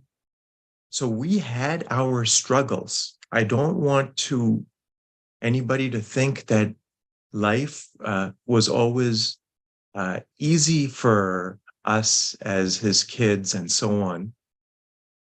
We had stress, you know. He and mom were learning to be parents, but as he got older, as there was less stress in his life from work and so on, the love that he showed us, the love that he showed to his grandkids. So the message from that is, those of us who are not perfect right now, that's okay, because we can all grow. We can love more. We can get better as human beings. And that was his trajectory. And, you know, I miss him. I'm starting to adjust to his absence, but, you know, there are times, you know, I mean, I have been to the graveyard a few times, and near Dad's grave, there are graves of people who died 30 years ago. And, you know, I'm fortunate because I had my dad for so long. I'm very fortunate. But there are people who died so long ago, and I cannot imagine the idea that, I mean, I lost him about 2 months ago, and I just cannot comprehend the idea that in 1 year I'm gonna say, oh, it's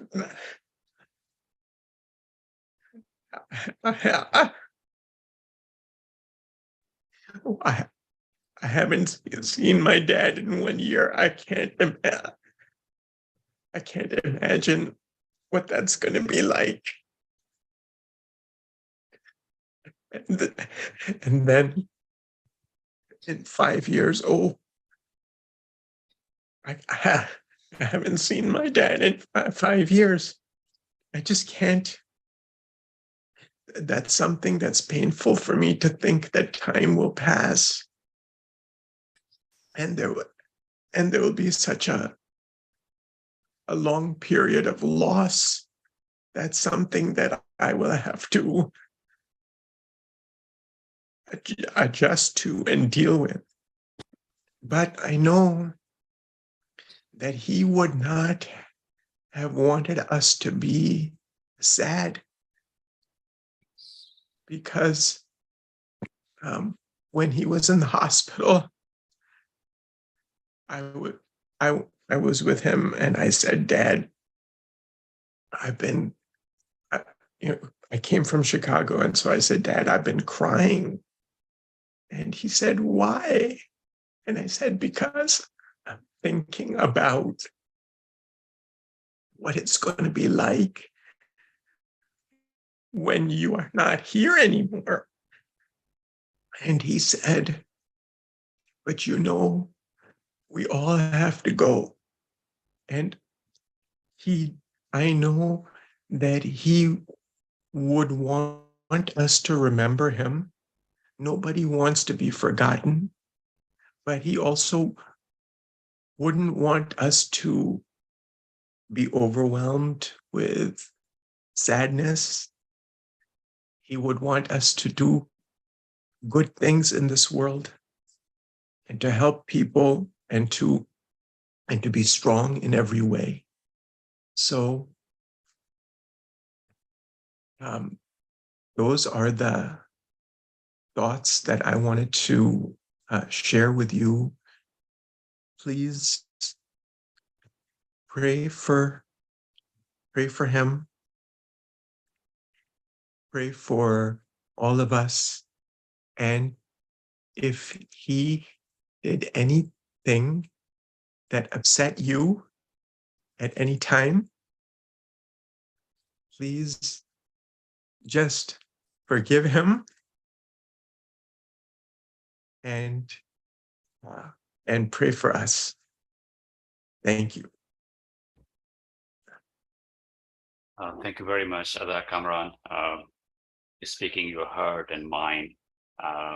We understand it was very challenging for all of us. So,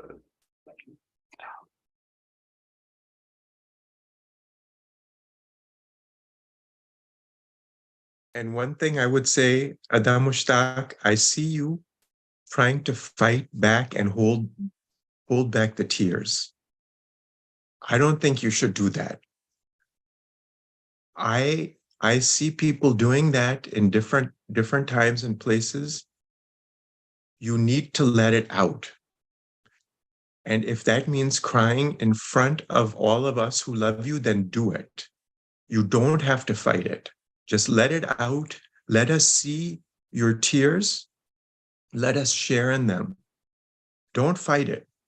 It's not a matter of being professional. Just, it's part of the healing process. If you need to cry, cry.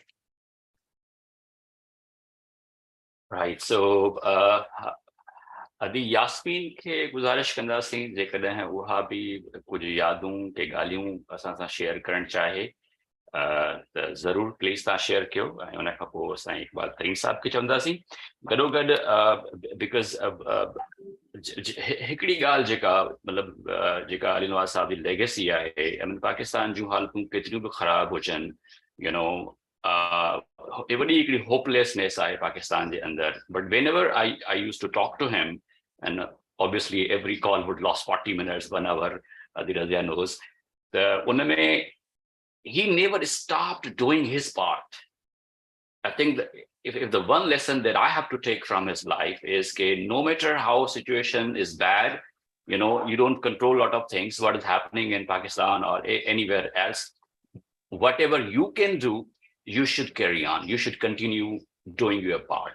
So I think in that spirit, very soon I'm going to propose to our Sana's Executive Council, the Ali Nawaz Memon Sahab ji yaad mein, at least initially, scholarship जेके आहिनि हर साल सिंध जे ॿारनि खे ॾियूं ऐं उन में we would welcome any support from anyone, from family or friends, and especially Virginia, Maryland, DMV area में.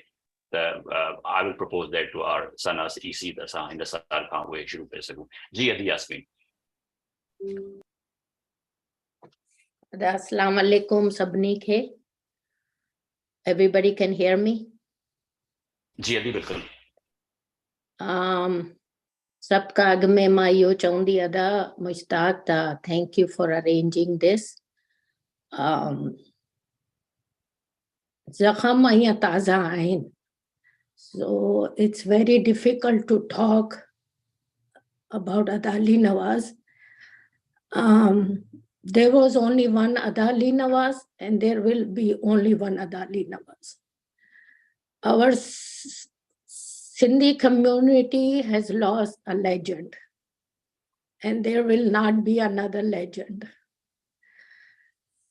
Ma Ada Ali Nawaz ऐं आपा रज़िया जी फैमिली में ईअं आई आहियां, थोरो मां उहो ॿुधाइण थी चाहियां। जॾहिं अदा अली नवाज़ हिन मुल्क में आयो हो तो there was not lot of Sindhi family. तो हिकिड़े ॾींहुं अदा अली नवाज़ छा कईं त हो अॻु में पाण वटि फोन डायरेक्टरी हूंदा हुआ एॾा थुल्हा बुक, तो हुन वो फोन डायरेक्टरी खोली ऐं हुन में ॾिसी त अड़े हिते तो हिकिड़ो ॿियो बि मेमण आहे, and that was my father, Abdul Sattar Memon. तो अदा अली नवाज़ हुनखे फोन कई, साईं साईं हिते ॿियो बि मेमण आहे छा, मूंखे तो ख़बर ई न हुई। तो पोइ हिननि जी पाण में मुलाक़ात थियण शुरू थी। तो हे मुंहिंजे बाबा जे घर ईंदो हो, उते मुंहिंजी अम्मी साए मसाले में सिंधी स्टाइल मच्छी जो बोर ठाहींदी विरस जो, तो उहो अदा अली नवाज़ खे ॾाढो पसंदि हो। तो ईअं हिननि जी पाण में अचु वण दोस्ती वो उन ॾींहंनि में एतिरा सिंधी पाण में न हुआ हिते। सो हुते वरी पोइ अदा अली नवाज़ ऐं आपा मूंखे पसंदि कया, चया त हे असांखे पर रज़िया चई त हे छोकिरी असांखे वणी आहे ऐं हे मां पंहिंजे भाउ जे लाइ पसंदि थी करा। पोइ ईअं असांजो रिश्तो थियो।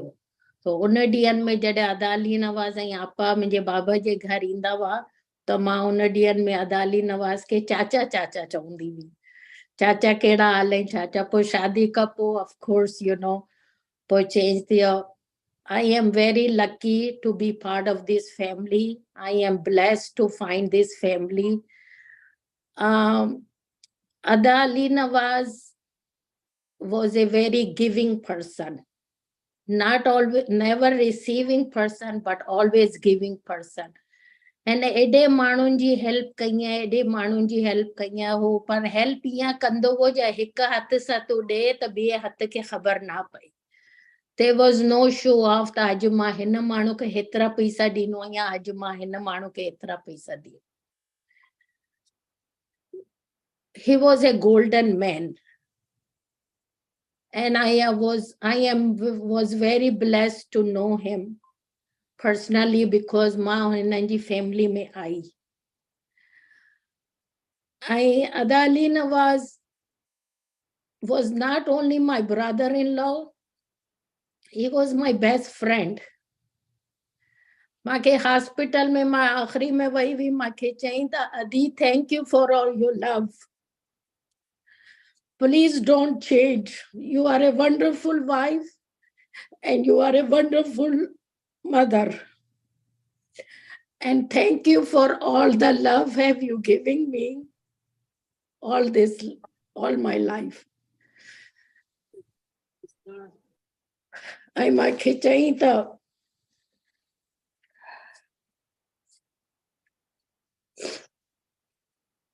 जॾहिं मुंहिंजा माउ पीउ पाण बीमार हुआ, Ada Ali Nawaz was the only person who will call me daily. ऐं मूंखां पुछंदो हो तव्हांजी मम्मी जी तबियत कीअं आहे।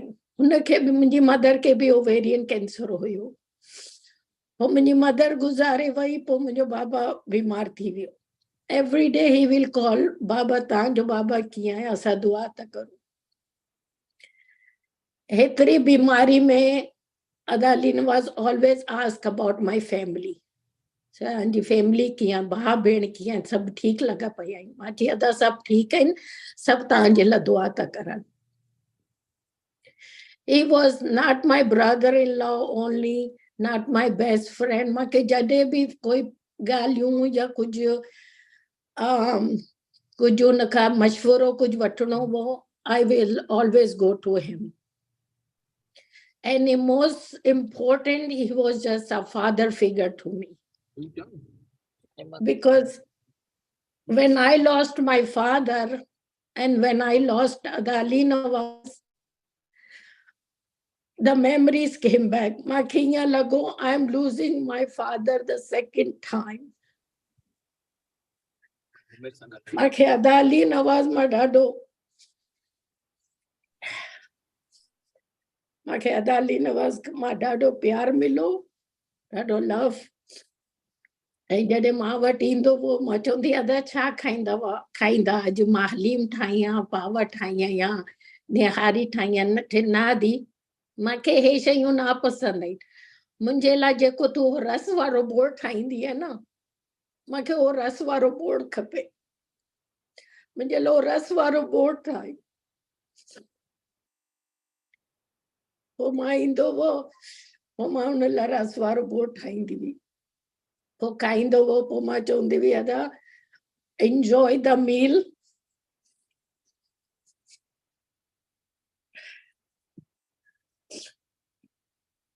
enjoy my रस वारो बोड़ अदा पर नो पॉलिटिक्स उनखे ख़बर हो मूंखे पॉलिटिक्स ना पसंदि है पोइ जॾहिं मां टेबल ते ईंदी हुई पोइ चवंदो हुओ सभु चुप करो अरे यास्मीन अचे थी नो पॉलिटिक्स उनखे पॉलिटिक्स पसंदि आहे वरना हो मुंहिंजे लाइ रस वारो बोड़ ना ठाहींदी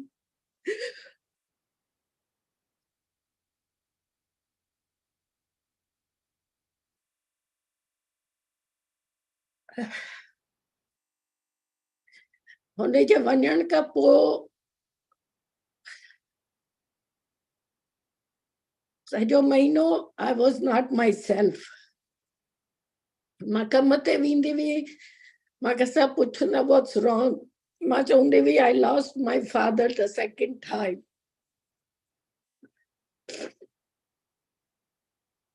I was physically at work, but not mentally. It was very hard for me to go to work.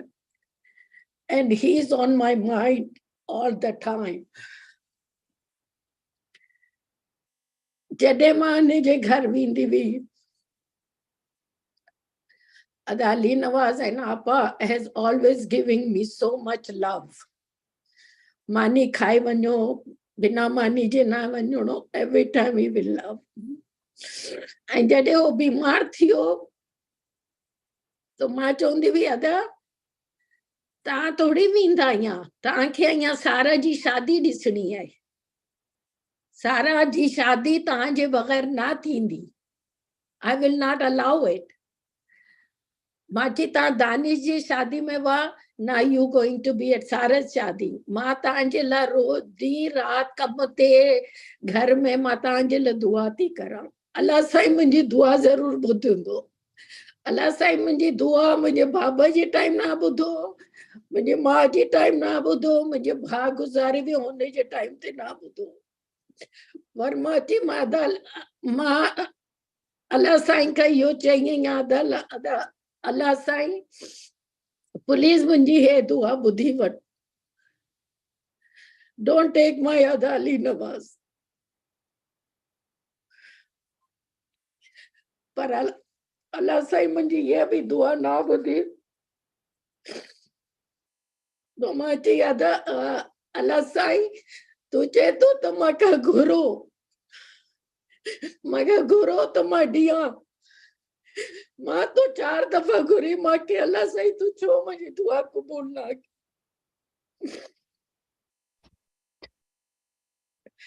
दी यास्मीन बिल्कुलु वॾी महिरबानी तव्हांजी तव्हां पंहिंजे दिलि जो अहवाल असां सां शेयर पिया कयो सभिनी दोस्तनि सां इहो ई हो त नवाज़ साहिब खे यादि कयूं हुनजूं ॻाल्हियूं हुनजूं यादूं हुनजी लेगेसी हुनजी ज़िंदगी ऐं बाक़ी भिटाई साहिबु चयो आहे न त दिलि भर हिन देस में वञी रहंदो वास त माण्हूअ जी ख़ुशबू जेका आहे हुनजे किरदार जी हुनजे कम जी हुनजी शख़्सियत जी उहा ई वञी रहे थी ऐं आई थिंक उहो ई सबबु आहे जो अॼु असां सभु दोस्त अॼु हुनखे यादि पिया करियूं ऐं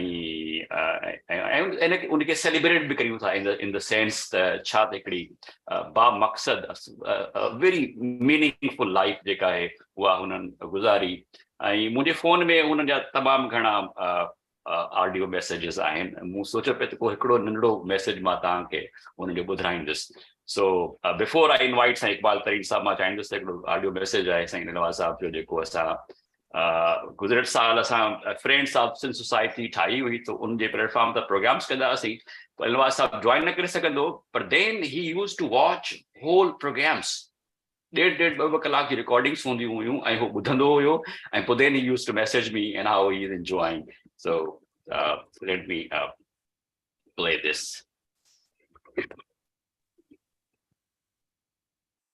आदाब मुश्ताक मां अली नवाज़ मेमोन तो ॻाल्हायां पहिरियों त मां तव्हांखे मुबारक थो ॾियां फ्रेंड्स ऑफ सिंध ऑर्गेनाइजेशन शुरू करण में I think it's a very good idea and you can count on my support also.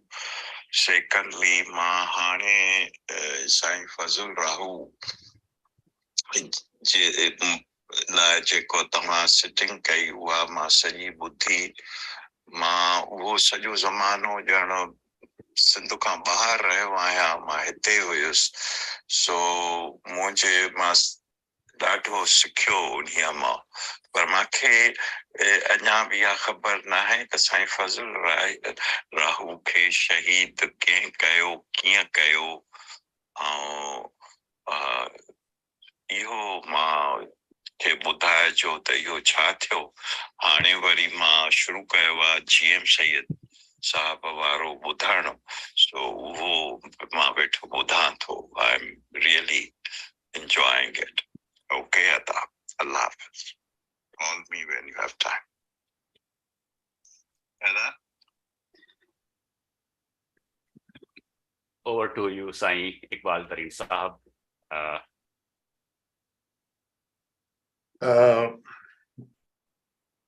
साईं मुश्ताक साहब वॾी महिरबानी जो तव्हां सरफराज़ प्यारा सरफराज़ तव्हांजी महिरबानी जो तव्हां मूंखे शामिल कयो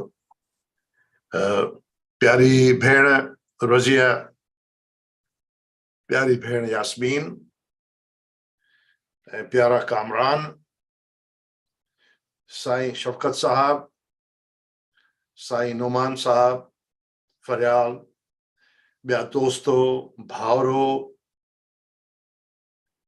अॼु पाण हिकिड़ी अहिड़ी शख़्सियत जी ज़िंदगी मां सिखूं था सिखी रहिया आहियूं हुन जी कंट्रीब्यूशन्स ऐं हुन जी इंसान दोस्त हो तमामु वॾो इंसान दोस्त हो सिंध जो आशिक़ हो सिंधियुनि जो आशिक़ हो हर दिल अज़ीज़ इंसान हर दिल अज़ीज़ मां साईं खे 1987 में पहिरियों दफ़ो मां ॻाल्हायो मां रोड आइलैंड में हुउसि ज़माने में मां उतां साईं सां कॉन्टेक्ट कयो हो ऐं तंहिंखां पोइ इहा मुंहिंजी ख़ुशनसीबी रही आहे त साईं खे जेतिरो मूंखां थी सघियो आहे साईं सां मां सिखियो आहे ऐं हुननि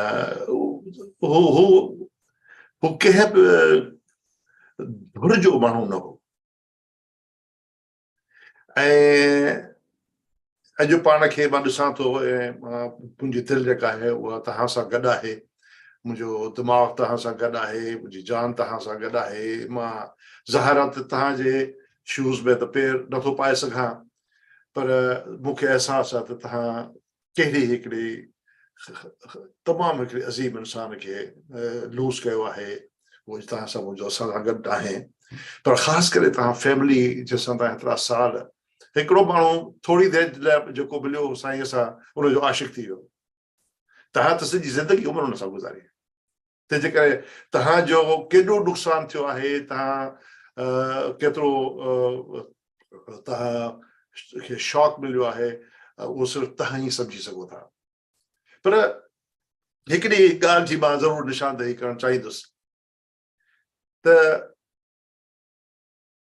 जेकॾहिं साईं एतिरो वक़्तु असां सां न रहे हा मुमकिन हो न इहो बि त मुमकिन हो इंसान जी ज़िंदगी त को एतबार न आहे अॼु खां 20 साल पहिरियों असां खां जुदा थी वञे हा 30 साल पहिरियों जुदा थी वञे हा पर इहो न थियो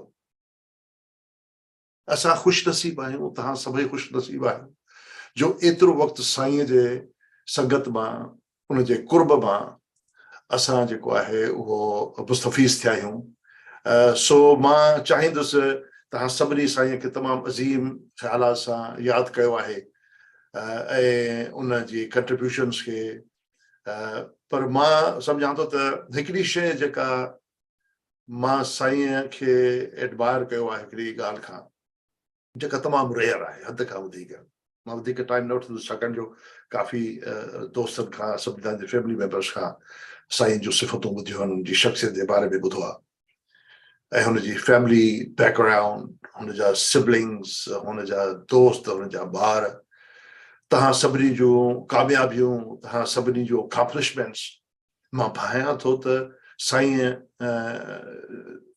जो आईनो आहे हो तव्हां। जेकॾहिं कंहिं माण्हूअ साईं खे न ॾिठो हुजे, न मिलियो हुजे, त तव्हांखे ॾिसी हर इंसान अंदाज़ो लॻाए सघे थो केतिरो अज़ीब इंसान आहे ऐं उन जूं तव्हां सभिनी जे ज़िंदगी जे मथां ज़ाहिरात असरअंदाज़ थियो आहे, तव्हांखे इंस्पायर कयो आहे ऐं तव्हां जिन मंज़िलुनि ते आहियो थोरो घणो कंट्रीब्यूशन हुनजी हूंदी। तव्हां त फैमिली वारा आहियो, पर उहे जेके साईं जे फैमिली में न हुया उन्हनि जी बि ज़िंदगीअ खे कई ज़िंदगियुनि खे उन्हनि इंस्पायर कयो। मूंखे जेका शइ साईं जी अज़ीम लॻी ऐं तमामु रेयर लॻी, ईअं न हो त को साईं सियासी तौर ते हर कंहिं सां मुतफ़िक़ हो। साईं जो हिकिड़ो ख़ासि फ़लसफ़ो हुयो, हिकिड़ो ज़िंदगीअ जे बारे में, सियासत जे बारे में, इकोनॉमिक्स जे बारे में, इंटरनेशनल रिलेशन्स जे बारे में, इंसाननि जे बारे में, मज़हब ते, हर निज़ाम जे बारे में साईं जो हिकिड़ो ख़ासि ओपिनियन हुयो, हिकिड़ो ख़ासि पोज़ीशन हुई ऐं नस्बुल एम। ऐं साईं हर मकतब फ़िक्र जे माण्हूअ सां ॾे वठि कई ख़्यालनि जी, हालांकि केतिरो बि इख़्तिलाफ़ात हुजनि हुन सां, पर साईं सॼी ज़िंदगी में सियासी इख़्तिलाफ़ात खे कॾहिं बि ज़ाती इख़्तिलाफ़ न बणायो, कॾहिं बि न।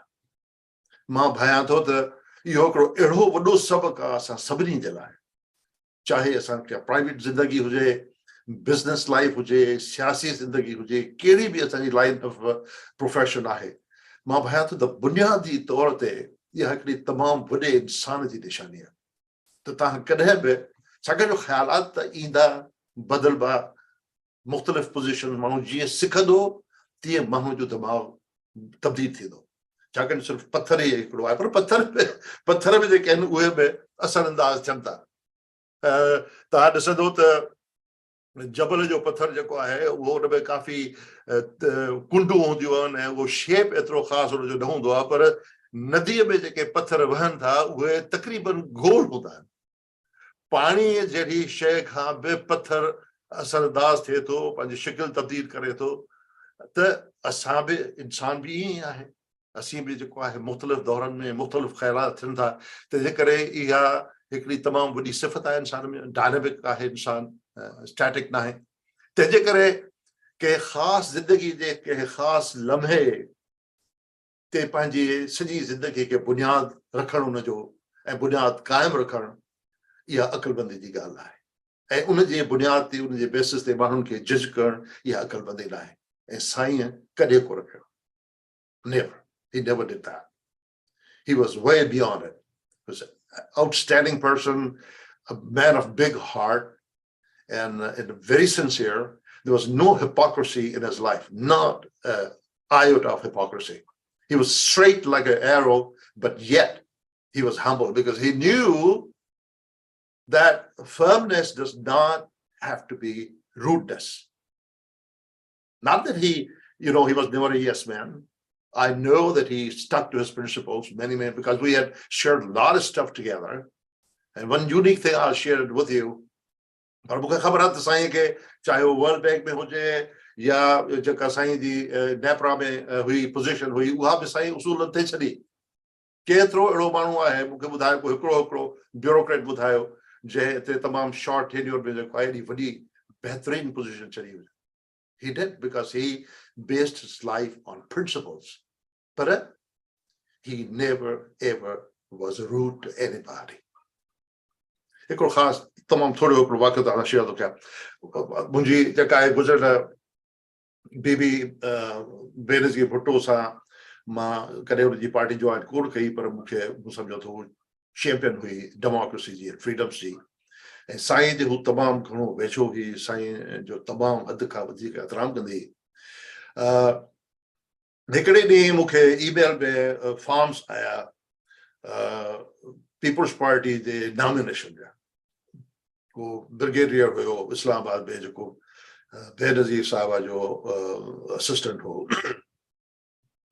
मां हैरान थी वियुसि त इहो छा थियो मूं साईं छाकाणि जो साईं तमामु वेझो हुयो बेनज़ीर भुट्टो जे मां साईं सां ॻाल्हायो मूंखे चए त इक़बाल भाउ तोखे ॿुधायो कोन पर तूं जेको कुझु करी पियो थो जमहूरियत जे लाइ या बेनज़ीर भुट्टो जो जेको स्ट्रगल जो तूं साथ ॾिनो आहे मां बीबीअ खे चयो त तव्हांखे टिकट ॾे ऐं उन नॉमिनेशन पेपर तव्हांखे मोकिलियो आहे मुंहिंजी गुज़ारिश ते मां हैरान थी वियुसि मुंहिंजो this is so sweet of you but ॿी ॻाल्हि I could not accept that for many reasons I could not accept it but he हुन में वॾो फ़हम हो माण्हुनि जी परख जो वॾो फ़हम हो हू टैलेंट जो तमामु वॾो आशिक़ हो चाहे उहो केरु बि हुजे कहिड़ो बि हुनजो मज़हब हुजे कहिड़ो बि हुनजो सियासी नज़रियो हुजे he was above all that so मां भायां थो त जेकॾहिं ॿियो कुझु न त let us celebrate as Mushtaq said the life जेका आहे उहा शॉर्ट बि थी सघे थी पर वॾी ख़ुशकिस्मती आहे असां सभिनी जी जो साईं एतिरो वक़्तु रहियो जेतिरो हू रही सघियो ऐं उन जे दौरान मां भायां थो त हिकिड़ी वॾो ज़ख़ीरो हूंदो तव्हां वटि उनजे मेमोरीज़ जो ऐं साईं जूं पंहिंजूं राइटिंग्स बि हिकिड़ो वॾो ज़ख़ीरो आहे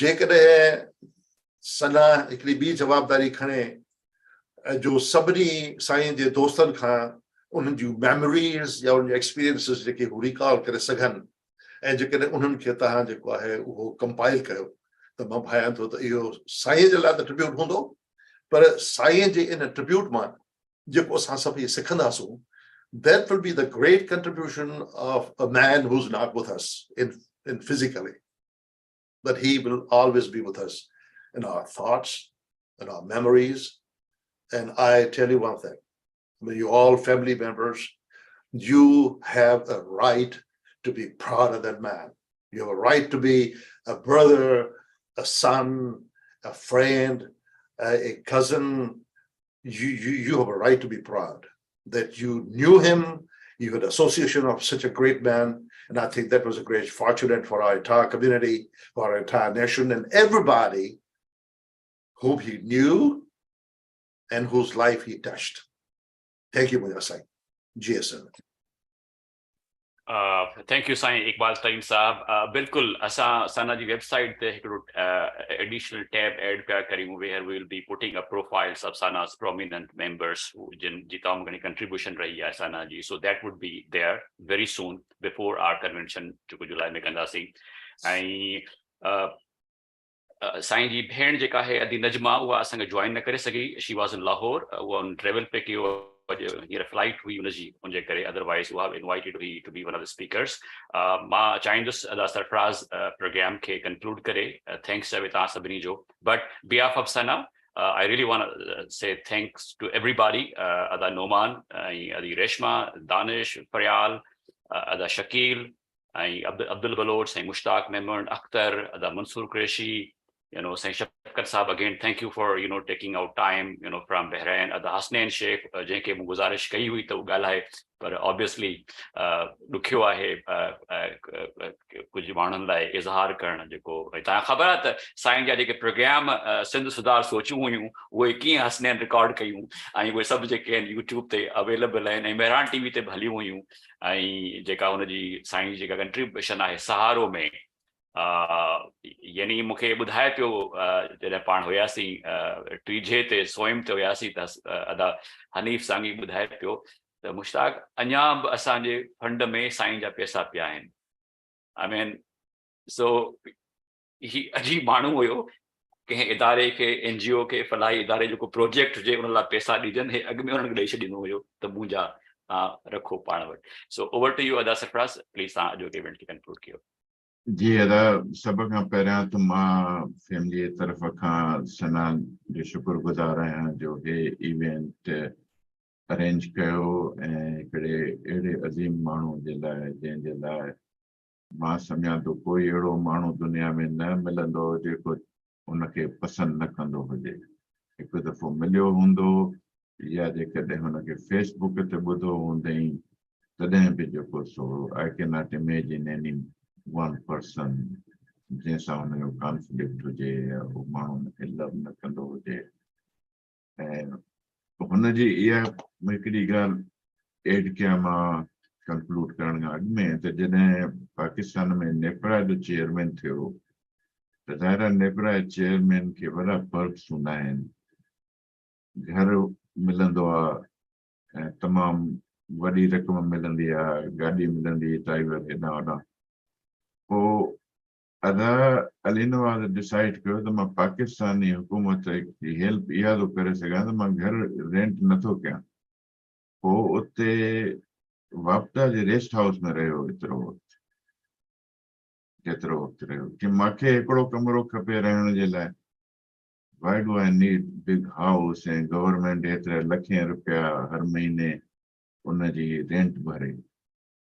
ऐं सो अहिड़े इहा उनजी तबियत हुई त जेकॾहिं उहे शयूं जेके हुनखे पाण खे ख़रीद न पियूं करणी पवनि पर सिर्फ़ु इन लाइ त पाकिस्तानी हुकूमत जा पैसा बचाया ऐं मुंहिंजी ज़रूरत न आहे त मूंखे को 8 कमरनि जो घर हुजे जेतिरो नेपरा जो chairman. There are a lot of perks, you know that. ऐं हिते बि जेको सो 2 साल में गाॾी वठण जी ॻाल्हि कयईं त मां चयो बसि हलूं था मर्सिडीज़ डीलरशिप ते। न यार छा कंदासीं गाॾी आहे मूंखे मस्जिद ताईं वञिणो आहे हेॾे छा आहे। सो इहा हुन माण्हू जी सिफ़तूं हुयूं। मां तव्हां सभिनी जो शुक्रगुज़ार आहियां ऐं जेके शरीक थिया, जेके फेसबुक ते आहिनि, जेके यूट्यूब ते वॉच कनि था। ऐं इंशाअल्लाह अदा अली नवाज़ हमेशह असांजे दिलनि में रहंदो until we meet again with him somewhere else. वॾी महिरबानी।